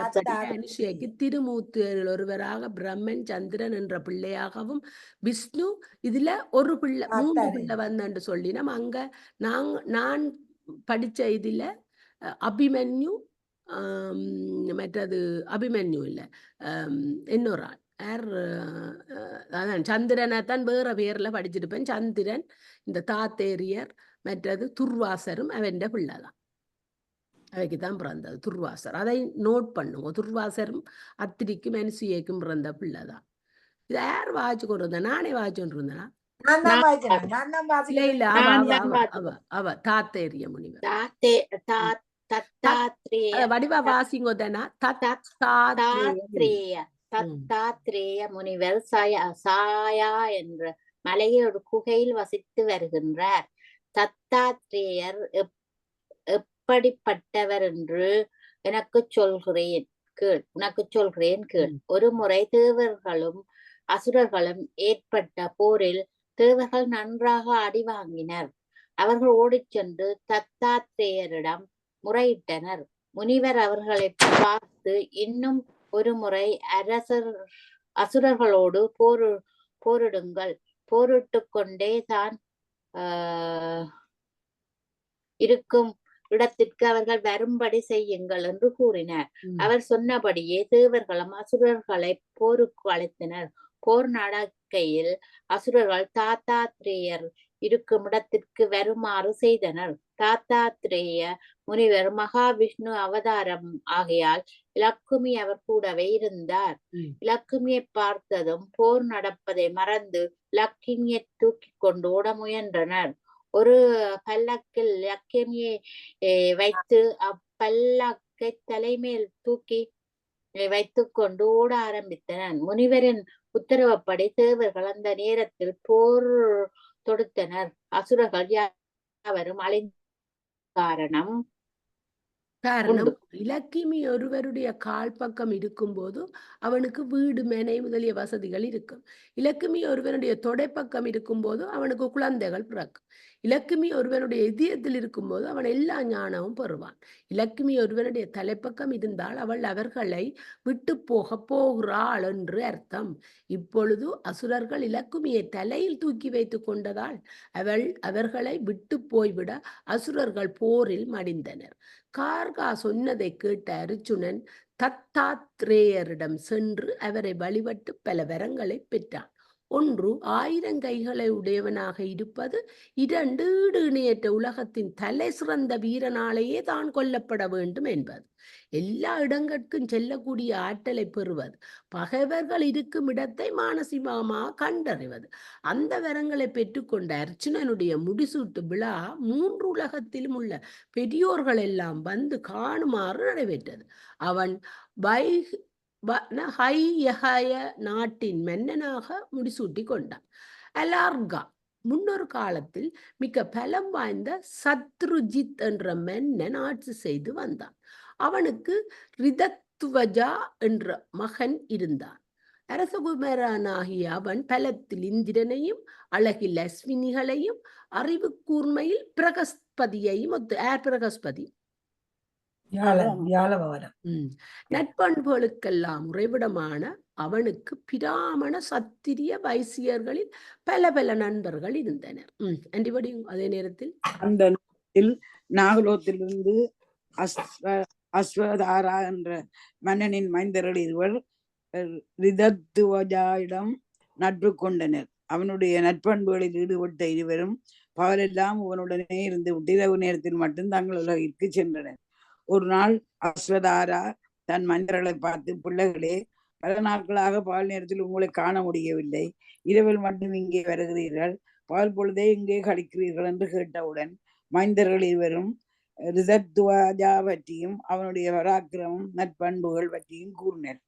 இதை கேட்ட அஸ்வதாரா, நல்லது பிள்ளைகளே, பல நாட்களாக அவருடைய உபசரிப்பை பெற்றுக் கொண்ட நீங்கள் பதிலுக்கு ஏதாவது செய்ய வேண்டாமா? நம்முடைய நாட்டில் மீதியாக கிடக்கின்ற பொன், வெள்ளி, மாணிக்கம், வைரம் ஆகியவற்றை எடுத்து சென்று உங்கள் நண்பனுக்கு பரிசளியுங்கள் என்று கூறினார். தந்தையே, இந்த பொருட்களை அவன் ஏற்றுக்கொள்வது கடினம். அவனுடைய நாட்டிலேயே ஏராளமாக இருக்கின்றன. மேலும் அவனை பற்றி ஒரு நிகழ்ச்சியை சொல்லுகிறேன், கேளுங்கள். ஒரு முறை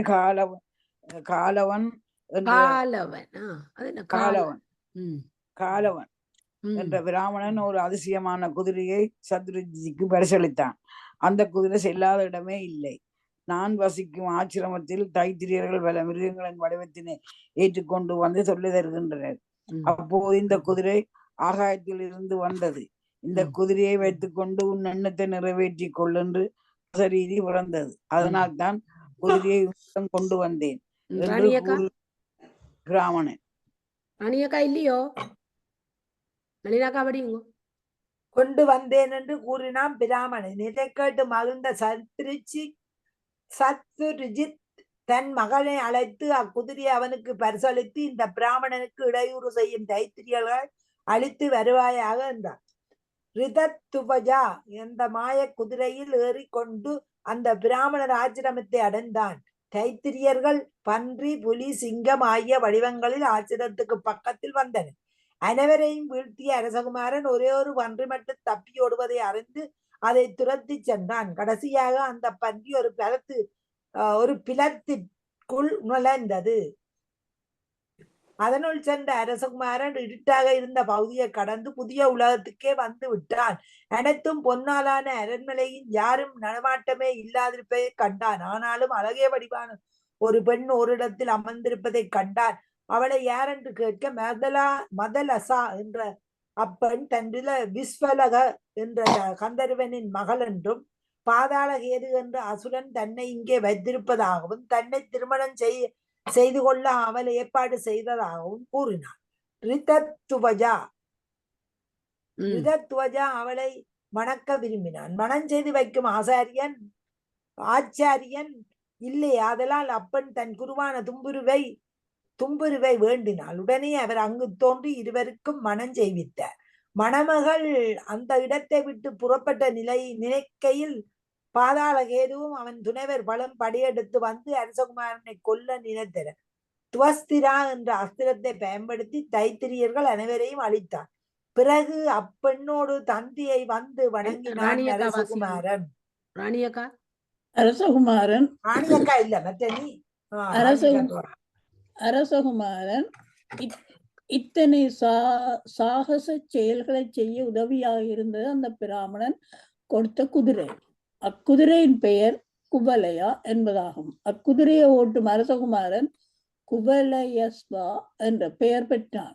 சில நாட்கள் கழித்து மன்னன் சந்திரஜித் தன் மகனை அழைத்து, மகனே ராணியக்கா சத்ரஜித் நீங்கள் முந்தி எனக்கு நீங்களே சொல்லி தந்திருக்கிறீங்களா?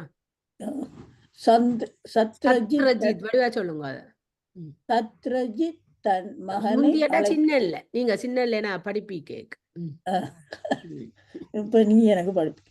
சத்ரஜித் தன் மகனை அழைத்து, மகனே, நீ பகலில் ஒரு பகுதியில் உலகத்தை சுற்றி வந்து தவசிகளுக்கு துன்பம் தரும் தானவர்களையும் தைத்திரியர்களையும் அழைத்து வருவாயாக என்று கட்டளையிட்டார். அன்று முதல் அரசகுமாரன் மதியம் வரை உலகை சுற்றி வந்து மாலை பொழுதில் தன் மனைவியாகிய மதலசாவுடன் பொழுதை கழித்து வந்தான். ஒரு முறை அவன் ஒரு போலி முனிவனை சந்திக்க நேர்ந்தது. அந்த போலி முனிவன் அரசகுமாரனால் கொல்லப்பட்ட பாதாள கேதுவின் தம்பியாகிய தாலகேது. அவன் முனிவன்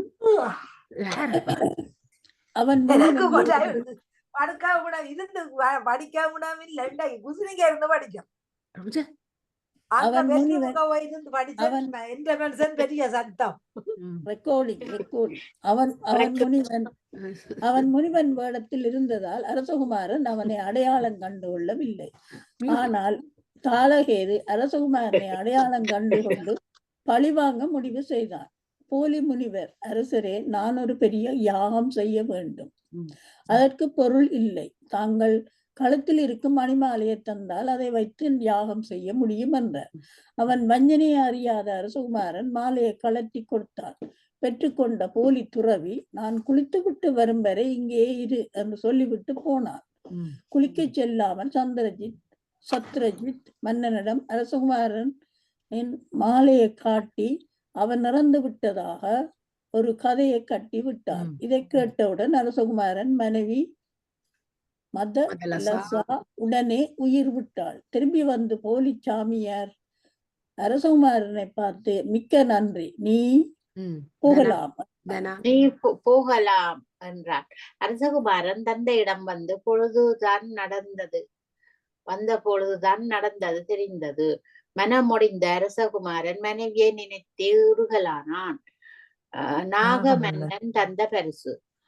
நாகலோக அரசனாகிய அஸ்வத்தாரா தன் பிள்ளைகள் மூலம் அரசகுமாரனின் கதையினை கேள்விப்பட்டு இப்ப மார்க்கண்டேய கதை சொல்றதுக்கு இவ்வளவும் அதான் எவ்வளவு பின்னணி கதையெல்லாம் வருது. இல்ல இவ்வளவும் பின்னணி இருக்குது. அப்ப நாங்கள் இதுகளை அவதானமா கதைச்சாதான் இனி மார்க்கண்டேற்ற தோற்றம் எல்லாம் சொல்ல போயிடும். அப்ப நாங்கள் இவ்வளவு உன்னிப்பா கவனிக்கணும் என்ன சொல்லின வேண்டும்.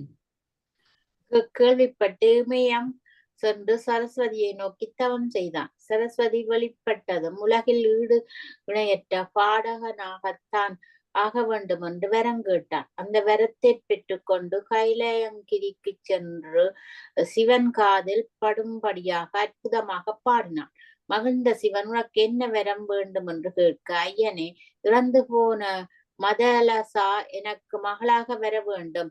அது குழந்தையாக பிறந்து வளராமல் அவள் இறக்கும் பொழுது எந்த வயதுடன் எவ்வளவு அழகுடன் இருந்தாலோ அப்படியே என் மகளாக பிறக்க வேண்டும் என்று வரம் கேட்டான். அப்படியே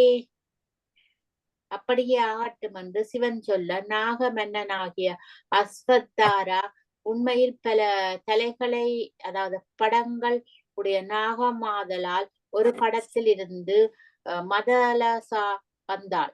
அவளை அழைத்து வந்த அஸ்வத்தாரா தன் பிள்ளைகளுக்கு கூட அவள் வருகையை அறிவிக்கவில்லை.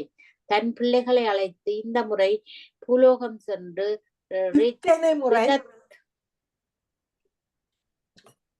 இத்தனை முறை பூலோகம் சென்று ரிதத்துவஜாவுடன் பொழுதை கழிக்கிறீர்களே, ஒரு முறை அவனை இங்கு அழைத்து வாருங்கள் என்றான். பிராமண வடிவுடன் அந்த பிள்ளைகள் ரிதத்துவஜாவிடம் இருப்பது வழக்கம். அதே வடிவுடன் சென்று அவனை தங்கள் வீட்டிற்கு வருமாறு அழைத்தனர். பின் மூவருமாக அங்கே வந்தனர். நண்பர்கள் மூவரும் கோமதி ஆற்றின் நடுப்பகுதியில் நாகலோகம் செல்லும் வழி இருந்ததால் அதில் இறங்கினர். இப்பொழுது நண்பர்கள் இருவரும் நாக வடிவு எடுத்ததைக் கண்ட அரசகுமாரன் ஆச்சரியப்பட்டான்.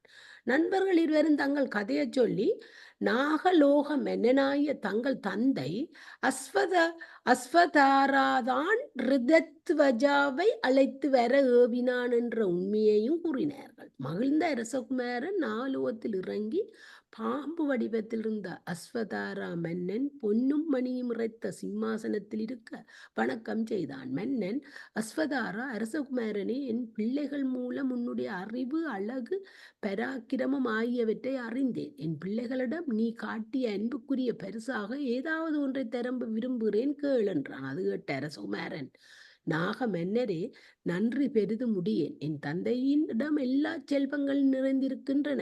எனக்குள் பேராசை கிடையாது. நான் எதையும் விரும்பவில்லை என்று கூறினான். அது கேட்டு மகிழ்ச்சியடைந்த நாக மன்னன், நல்லது அரசகுமாரனே, இந்த உலகப் பொருளில் உனக்கு பற்று இல்லை என்பதை அறிந்து பெருமகிழ்ச்சி அடைகிறேன். இருந்தாலும் நீ வியப்படக்கூடிய பரிசினை உனக்கு வழங்கப் போகிறேன் என்று கூறி மதலசாவை வரவழைத்தான். வியப்பால் திடுக்குற்ற அரசகுமாரன் இது ஏதோ மாய நாடகம் என்று நினைத்து விட்டான். அவன் குழப்பத்தை அறிந்த மன்னன் நடந்தவற்றை கூறி, இப்பொழுது என் மகளாக பிறந்த இவளை ஏற்றுக்கொண்டு நெடுநாள் வாழ்வாயாக என்று ஆசீர்வதித்தான். அங்கு தங்கி அவன் உபசரிப்பை ஏற்றுக்கொண்ட அரசகுமாரன் மனைவியோடு தன் நாட்டுக்கு வந்தான். அண்டி சிலகாலம் கழித்து சத்ரஜித் காலமாகிவிடவே ரிதத்வஜா அரசனாகிவிட்டான். அரசனான பிறகு குவலயஸ்வா என்று அழைக்கப்படும் ரிதத்வஜனுக்கு அவன் மனைவி மதசலாவுக்கும் ஒருவர் பின் ஒருவராக விக்ரந்தா, சத்ருமத்தனா, சுவாகு என்ற 3 பிள்ளைகள் பிறந்தனர். சிவனுடைய அருளால் மறுபிறவி பெற்ற மதலசா பெரிய ஞானியாகிவிட்டாள். எனவே இந்த 3 மைந்தர்களுக்கும் அப்படி அது ஓடினா வாசிக்கலாம். ஓட்டாமல் நான் இருந்தா நீங்கள் என்ன படிப்பீங்கள்? எதுல ஆண்டி விட்ட நீங்கள்? இந்த 3 மைந்தர்களுக்கும் ஆத்மாவின் இலக்கணத்தை, உலகப் பொருள்களையும், மாய நிலையாமை ஆகியவற்றை நன்கு சொல்லி கொடுத்தாள்.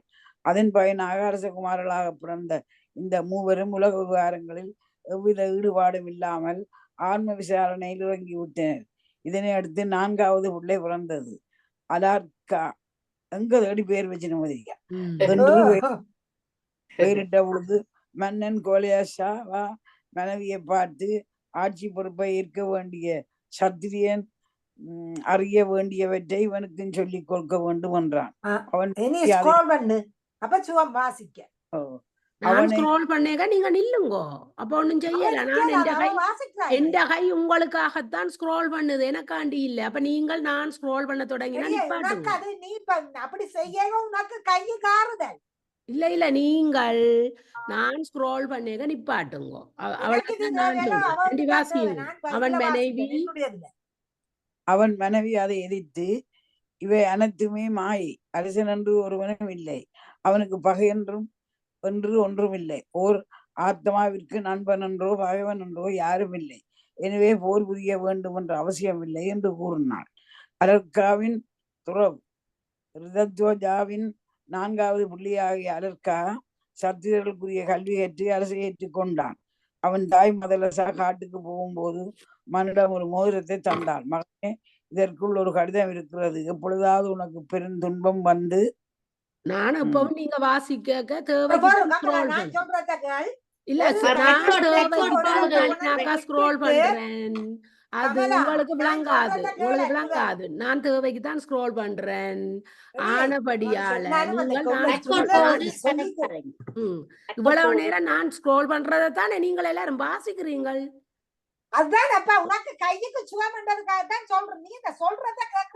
எப்படியாவது நான் என்ன செய்தாலும் நான் ஸ்க்ரோல் பண்ணினா தான் நீங்கள் வாசிக்கலாம். அது ஒவ்வொரு இன்ச்சா ஸ்க்ரோல் பண்ணத்தான் வேணும். எனக்கு என்ன செய்தாலும் கைக்கு ரிலாக்ஸ் இல்ல. நீங்க வாசிங்க ஆண்டி. செய்வதறியாத மனம் பேதலித்தால் அந்த நேரத்தில் இதனுள் இருக்கும் கடிதத்தை எடுத்து படித்து சொல்லிவிட்டு கனவுடன் காட்டுக்கு போய்விட்டார். மிக்க பலவா இல்லையா பிள்ளையாண்டி? கமலா, என்னண்டா சில நேரத்துல உடனுடனே ஸ்க்ரோல் பண்ண எங்களுக்கு கஷ்டமா இருக்கு. கொஞ்சம் விட்டுட்டு பேருந்து ஸ்க்ரோல் பண்ண எனக்கு தெரியாதபடியா தான் நான் ஸ்க்ரோல். அது உங்களோட ஸ்கிரீனும் எந்த ஸ்கிரீனும் வித்தியாசம். அப்ப நான் ஒன்னும் செய்யல. உங்களுக்கு போன், எனக்கு கம்ப்யூட்டர். இல்ல முன்னுக்கு நல்லா இருந்தது, ஒரு சில நேரத்துல அப்படி நடக்கும். எனக்கு சும்மா ஸ்க்ரோல் பண்ற தேவை இல்ல. நீங்கள் உங்களுக்கு சுகத்துக்கு தான் நான் செய்யறேன். அப்ப நான் நினைக்கிறேன் அதை எந்த ஸ்கிரீனும் உங்களோட ஸ்கிரீனும் டிஃபரெண்டா வருது போல இருக்கு.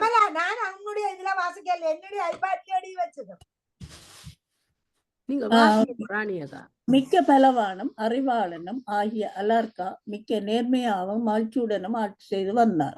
அவனுடைய மூத்த அண்ணன் சுவாகு காட்டில் தவம் புரிந்து கொண்டிருந்தான். தன் தம்பி உலக இன்பங்களில் சிக்கி உழன்று கொண்டிருக்கிறான் என்பதை அறிந்து அவனுக்கு ஒரு பாடம் கற்பிக்க எண்ணினான். நேரே காசி ராஜாவிடம் சென்று அலர்காவின் ராஜ்யத்தை தனக்கு தருமாறு ராஜாவை சொல்ல வைத்தான். அலர்காவிற்கு சுகபோகங்களை விட்டு கொடுக்க மனமில்லை, எனவே மறந்து விட்டார். அப்போது மறுத்து விட்டார்.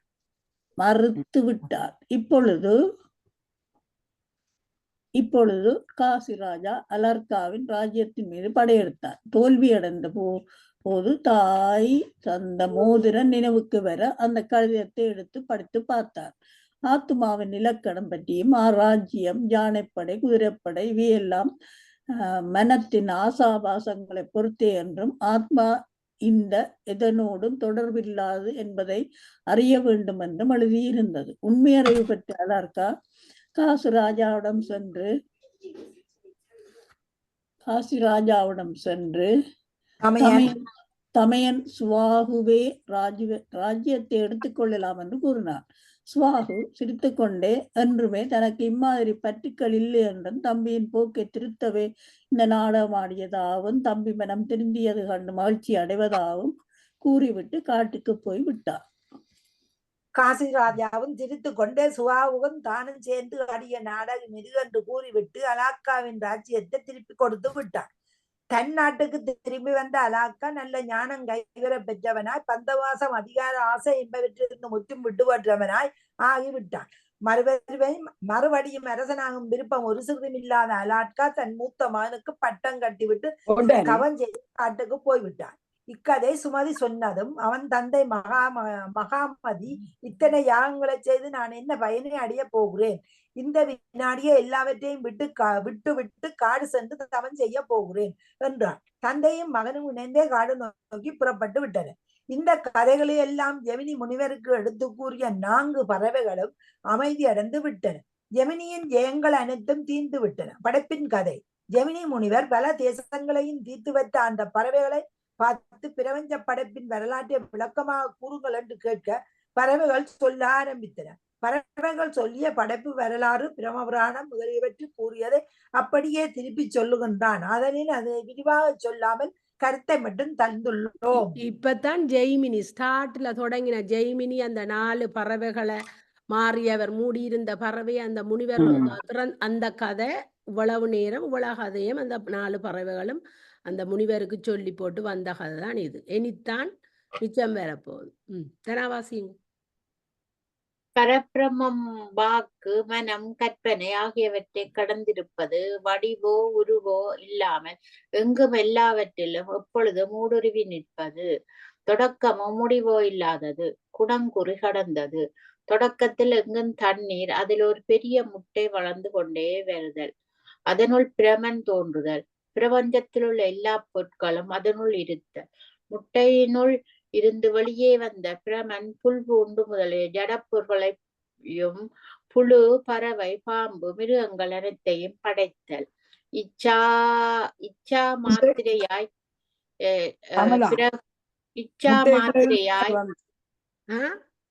முட்டைகளிலிருந்து யார் வந்த பிரம்மாவோ விஷ்ணு? முதல் பிரம்மாதான் வந்து மாத்திரையாய் வந்துதான் பிரம்மாவை படைச்சவர். விஷ்ணுதான் முதல் வந்தவர்.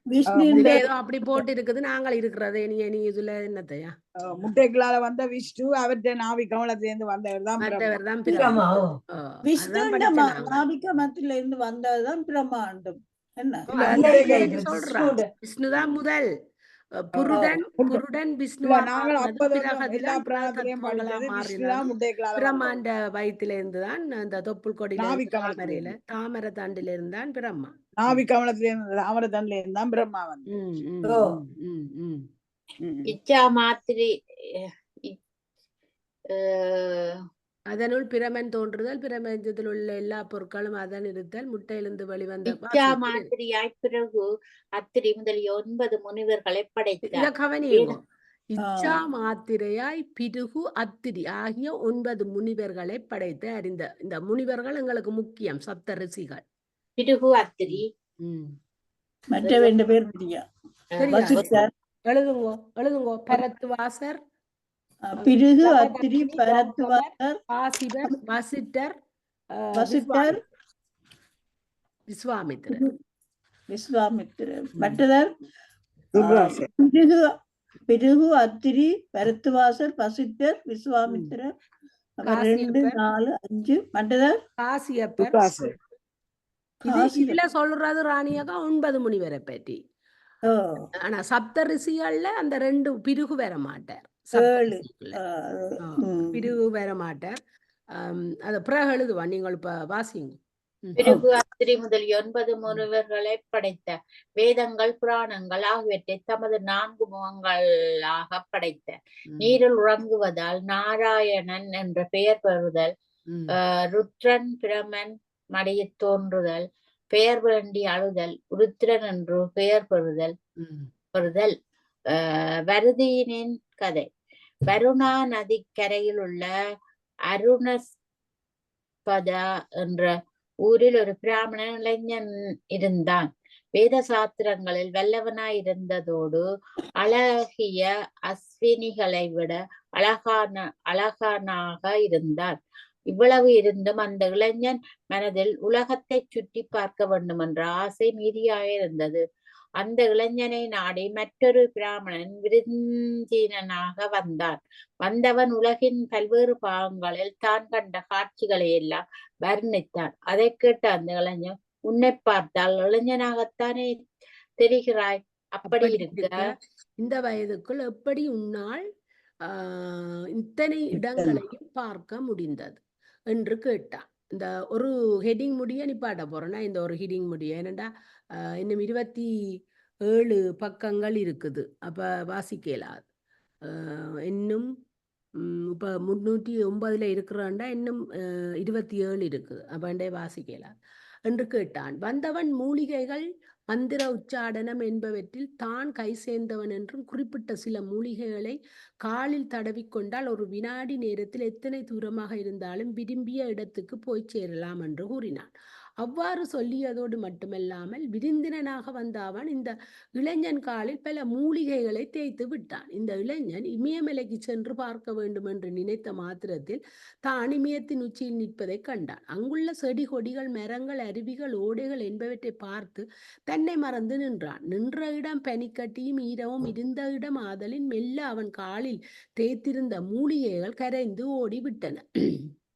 அதை அறியாத இளைஞன் மாலை நேரத்தில் தன் ஊருக்கு வர வேண்டும் என்று நினைத்தான். காலில் மூலிகை இல்லாததால் அவனால் எங்கும் செல்ல முடியவில்லை. இந்த நிலையில் அவன் அழகை கண்டு மயங்கிய வருதினி என்ற அப்சரஸ் அவனை நாடி தன்னை மணந்து கொள்ள வேண்டும் என்று கேட்டாள். ஆனால் இந்த பிராமணன் அவள் அன்பை ஏற்றுக்கொள்ள தயாராக இல்லை. பழைய முறையில் ஆகாய மார்க்கமாக வர முடியாததாயால் அக்னி தேவனை வேண்டி அவன் உதவியால் தன் இருப்பிடம் வந்து சேர்ந்தான். அவன் போய்விட்டாலும் அவனையே நினைந்து மெலிந்த வருதினி அந்த வனத்திலேயே தங்கிவிட்டாள். முன்னர் அவளால் வேண்டாம் என்று ஒதுக்கப்பட்ட கலி என்ற அண்டிபடியுங்க கந்தர்வன் இப்போது அவள் மனநிலை அறிந்து அவள் விரும்பிய பிராமண இளைஞனிடம் வேடம் கொண்டு அவளிடம் வந்தான்.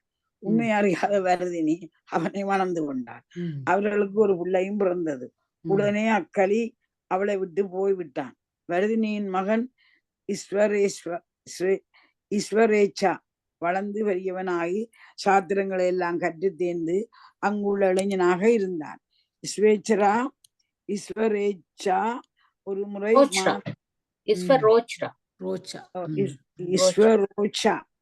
என்ற ஒரு முறை பேர பிள்ளைகளுக்கு எடுத்து கொடுங்க, நல்ல பேர்கள் எல்லாம் வருது, ஒட்டேலவங்களுக்கு வருது.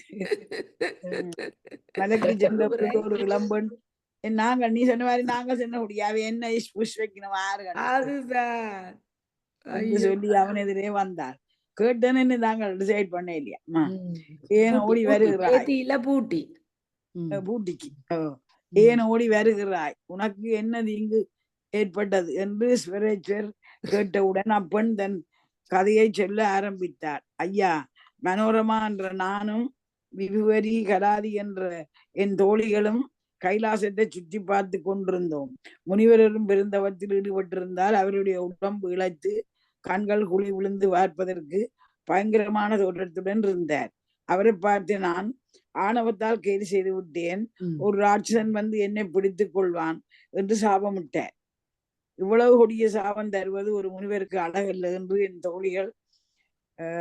என் தோழிகள் சொன்னவுடன் அவர் மேலும் கோபம் கொண்டு ஒருத்திக்கு குஷ்டரோகம், இன்னொருத்திக்கு கசரோகம் பிடிக்கட்டும் என்று சாபமிட்டார். பொல்லாத முனிவர். இது நடந்து 3 நாட்கள் ஆயின. அப்போது ஒரு கொடிய ராட்சசன் என்னை பின்தொடர்ந்து வருகிறான். என் கையில் ஒரு அற்புதமான ஆயுதம் இருக்கிறது. இந்த ஆயுதம் இந்த ஆயுதம் ருத்திரனால் சுபயம்பு மனுவிற்கு தர, சுபயம்பு அதை வசிட்டருக்கு தர, வசிட்டர் அதை என் தாத்தாவுக்கு தர, என் தாத்தா எனக்கு அதை தந்துள்ளார். எப்படிப்பட்டவரையும் அழிக்கக்கூடிய இந்த ஆயுதத்தை எப்படி வைத்திருப்பது, எப்படி பிரயோகிப்பது, எப்படி மீட்டுக் கொள்வது என்பதை நான் உங்களுக்கு சொல்லித் தருகிறேன் என்று கூறிவிட்டு அந்த வித்தையினை அவனுக்கு கற்று தந்தாள். ஈஸ்வரோச்சா ஆயுதத்தை வாங்கி கொண்டதும் அரக்கன் அப்பெண்ணை பிடிக்க வந்தான். முனிவருடைய சாபப்படி பெண்ணை பிடிக்கட்டும், பிறகு மீட்டு விடலாம் என்ற நினைவில் ஈஸ்வரோச்சா சும்மா இருந்தான். அரக்கன் அப்பெண்ணை பிடித்து கொண்டவுடன் இவன் ஆயுதத்தை கையில் எடுத்தான். அப்போது அந்த அரக்கன் என் கதையை கேள் என்று தன் வரலாற்றை சொல்ல தொடங்கியது. அரக்கனின் கதை. இளைஞனே, என் சொல்லை கேட்டு என்னை கொன்று விடாமல் விட்டாயே, உனக்கு என் நன்றி. இப்பெண் என்னுடைய மகள்தான். இவளுடைய தந்தையாகிய எனக்கு இந்திவரா என்ற பெயர். ஆயுர்வேதத்தில் மிக வல்லவராகிய பிரம்மமித்ராவிடம் சென்று அவ்வித்தையை கற்றுக் கொடுக்குமாறு கேட்டேன். அவர் மறுத்து விட்டார். எனவே அவருக்கு தெரியாமல் ரகசியமாக மற்ற மாணவர்களுக்கு பாடம் சொல்லும் பொழுது ஒட்டு கேட்டேன். இக்கலையை நன்கு தெரிந்து கொண்டேன். நான் இக்கலையில் வல்லவனாகிய செய்தி எப்படியோ பிரமித்திரருக்கு தெரிந்து விட்டது. அரக்கராக போகுமாறு சபித்து விட்டார். அவர் காலில் விழுந்து மன்னிப்பு கேட்டேன். மனமிறங்கி அவர் நீ ராட்சதனாக தெரியும் பொழுது நீ ராட்சகனாக தெரியும் பொழுது உன் மகள் என்று தெரியாமலேயே அவளை பிடித்து தின்ன முற்படுவாய். அந்த வினாடியில் உனக்கு விடுதலை கிடைக்கும் என்று விமோசனம் தந்தார். இப்பொழுது இவள் என் கையில் சிக்கியவுடன் என் சாபம் தீர்ந்து விட்டது. தயகுந்து என் மகளை நீ திருமணம் செய்து கொள் என்று கூற சுவரோஜா அதற்கு சம்மதித்தான். என்றாலும் மனோரமா என் தோழிகள் இருவரும் இந்த பரிதாபமான நிலையில் இருக்கும் பொழுது நான் மட்டும் எப்படி மனம் செய்து கொண்டு மகிழ்ச்சியாக இருக்க முடியும் என்றாள். அதை கேட்ட சுவரோஜா மனோரமாவின் தந்தையான இந்திராவதியிடம் கற்றுக்கொண்ட ஆயுர்வேதத்தை பயன்படுத்தி அவள் தோழிகள் இருவரையும் குணப்படுத்தினாள். பின்பு மூவரையும் திருமணம் செய்து கொண்டான். இம்மூவருள் விபபரி உலகத்தில் உள்ள எல்லா உயிர்களும் பேசும் மொழியை அறிந்தவள் ஆதலின் அக்கலையை அவனுக்கு கற்றுக் கொடுத்தாள். இரண்டாவது மனுவின் கதை. 3 மனைவிகளுடன் வாழ்ந்த சுவரோஜா மனோரமாவின் மூலமாக விசியன் என்ற மகனையும் விவரியின் மூலமாக மேருநந்தா என்ற மகனையும் கலாவதி மூலமாக பிரவதா என்ற மகனையும் பெற்றான். இம்மூவரும் பருவம் அடைந்தவுடன் சுவரோஜா தன் 3வது மனைவி கலாவதியுடன் கற்றுக்கொண்ட பத்மினி சக்தியை பயன்படுத்தி 3 நகரங்களை நிர்மாணித்தாள். மற்றொரு நாள் சுவரோஜா வேட்டையாட சென்ற பொழுது ஒரு காட்டு பன்றியை துரத்தி சென்று அதன் மேல் அம்பு எய்கையில் ஒரு மான் எதிரே வந்து சுவரோஜா அதன் மேல் அம்பை எய்யாதே என் மேல் எய்து என்னை கொன்று விடுகின்றது. ஆச்சரியமடைந்த ஸ்வரோஜா நீ யார், நான் ஏன் உன்னை கொல்ல வேண்டும் என்று கேட்டான். அதற்கு அந்த மான் நான் உன்மேல் அளவற்ற காதல் கொண்டுள்ளேன் என்றது. ஸ்வரோஜா சிரித்து கொண்டே ஒரு மனிதன் மானை எப்படி மனம் புரிய முடியும் என்றான். அதற்கு அந்த மான் உனக்கு சந்தேகம் இருந்தால் என்னை கட்டி பிடித்துக்கொள் என்றது. மான் சொன்னபடியே ஸ்வரோஜா அதனை கட்டி பிடித்தான். உடனே அது அழகிய பெண்ணாக மாறிட்டு நான் இந்த வனத்திற்கு அதிதேவதை, என்னை மணந்து கொள் என்று கூறியவுடன் ஸ்வரோஜா 4வது மனைவியாக அப்பெண்ணை ஏற்றுக்கொண்டான். நாளடைவில் அவ்விருவருக்கும் ஒரு அழகான குழந்தை பிறந்தது. அக்குழந்தை பிறந்த பொழுது கந்தர்வர்கள் பாடினார்கள், அப்சரசிகள் ஆடினார்கள், தேவர்கள் மலர்மாறை பொருந்தனர். அக்குழந்தை உடம்பிலிருந்து பரவி ஒளி 8 திக்கும் பரவி சென்றது. குழந்தைக்கு தையூதி மெனு என்று பெயரிட்டனர். இக்குழந்தையை ஸ்வரோசியா மன்வந்தரின் மனைவி தலைவனாக 2வது மனுவாக உள்ளவன் ஆவான். 3வது மனுக்கதை. துருவனின் மனுவின் கதை. துருவனின் தந்தையான உத்தானபானன் சுருச்சி என்ற 2வது மனைவி மூலம் பெற்ற பிள்ளை உத்தமன் ஆவான். மிக்க பராக்கிரமசாலியும் நற்பண்புகளும் உடைய உத்தமன் மனைவி வேற வகுலா என்பவள் ஆவாள். உத்தமன் மனைவியை பெரிதும் நேசித்தாலும் வகுலா அவனை அவ்வளவு நேசிக்கவில்லை. அவன் எவ்வளவு பரிசுகள் தந்தாலும் அவள் அதனால் திருப்தி அடையவில்லை. ராஜசபையில் உத்தமனும் வகுலாவும் அமர்ந்திருக்கும் பொழுது திராட்சை ரசம் அருந்திக் கொண்டிருந்த உத்தமன் அதில் கொஞ்சம் வகுலாவுக்கும் தந்தான். ஆனால் வகுலா அந்த உபசரிப்பை ஏற்றுக்கொள்ள மறுத்துவிட்டாள். பலர் முன்னிலையில் தான் அவமானப்படுத்தப்பட்டதா நினைத்து சினங்கொண்ட உத்தமன் காவலர்களை அழைத்து வகுலாவை காட்டில் விட்டு வர செய்து விட்டான். வேறு மனம் செய்து கொள்ளாமல் ஆட்சி நடத்தி வந்தான். ஒரு நாள் அரச சபையில் ஒரு பிராமணன் வந்தான். அரசே, என்னுடைய மனைவியை யாரோ கவர்ந்து சென்று விட்டார்கள், அவளை எப்படியாவது மீட்டு வர வேண்டும் என்றான். ஆயிரக்கணக்கான பெண்கள் உள்ள நாட்டில் உன் மனைவியை எங்கே தேடுவது? அது முடியாத காரியம் என்றான் அரசன். அதை கேட்ட பிராமணன், அரசே, எங்கள் வருமானத்தில் 1/6 உனக்கு வரியாக செலுத்துகிறோம் என்பதற்காக வலியாம செலுத்துகிறோம். எதற்காக அதை செலுத்துகிறோம்? எங்களை காப்பாற்ற வேண்டியது உன் பொறுப்பு என்றான். இதை கேட்ட அரசன், வேறு வழி இல்லாமல் உன் மனைவியின் அடையாளத்தை சொல்லென்றான். பிராமணர், அவள் ஒல்லியாக அழகே இல்லாத முகத்துடன் அவலட்சணமாயிருப்பாள் என்றான் அரசன். இப்படிப்பட்ட ஒரு மனைவி போய்விட்டதற்காக நீ ஏன் வருந்த வேண்டும் என்று கேட்டான். பிராமணன் அதற்கு, அவள் எப்படி இருந்தாலும் என்னுடைய மனைவி, அதானே. அவளை காப்பாற்ற வேண்டியது என் கடமை என்றான். அப்படி இல்லாட்டி மனைவி நல்லதானே. அழகில்லாட்டி அதுதானே. வேறு வழி இல்லாமல் உத்தமன் ரதத்தில் ஏறி புறப்பட்டான். எங்கு எல்லாம் தேடியும் கிடைக்காமையால் காட்டில் இருந்த ஒரு முனிவரிடம் சென்றான். அரசனை வரவேற்ற முனிவர் தன் சிஷ்யனை பார்த்து உபசரிக்கின்ற பொருட்களை கொண்டு வா என்றார். சிஷ்யன் அரசன் முகத்தை பார்த்து விட்டு, அடிபடி தேவையில்லாத முகத்தை பார்த்து விட்டு அதற்கு தேவையில்லாத ஒரு தலையங்கத்தோட இல்ல நிப்பாட்டணும், விடையக்க நிப்பாட்டுறதே பாத்திரம் என்று கூறிவிட்டு போய்விட்டான். இருந்தாலும் முனிவர் அரசனை அமரச் செய்து வந்த விஷயம் என்னென்று விசாரித்தார். முனிவர் முக்காலம் மறந்த நான்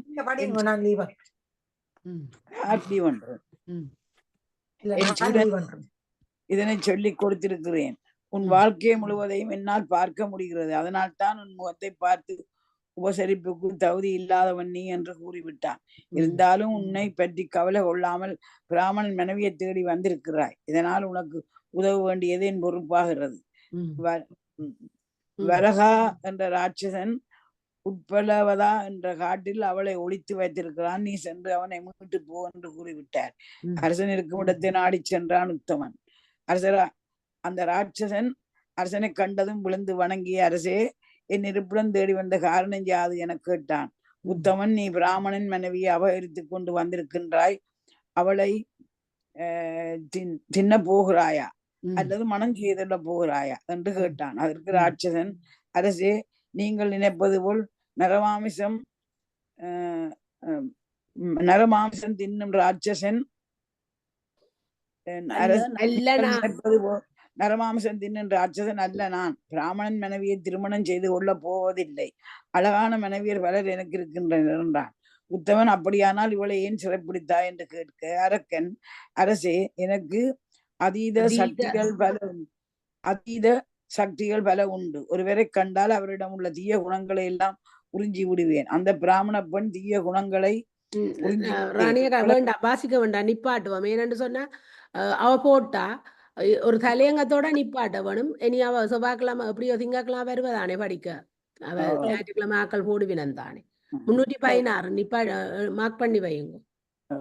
ஆனா நான் ஒரு தலையங்கத்துல நிப்பாட்டினா ஒரு முறையா இருக்கும். இல்லாட்டி அதுல ஒரு தலையங்கம் வந்து நிப்பாட்டி அதுதான். அப்ப என்ன செய்யற, நீ அவ போட்டா நாங்களே படிப்பான் பேச நிப்பாட்டுவோம். இதான் நான் இந்த குட்டி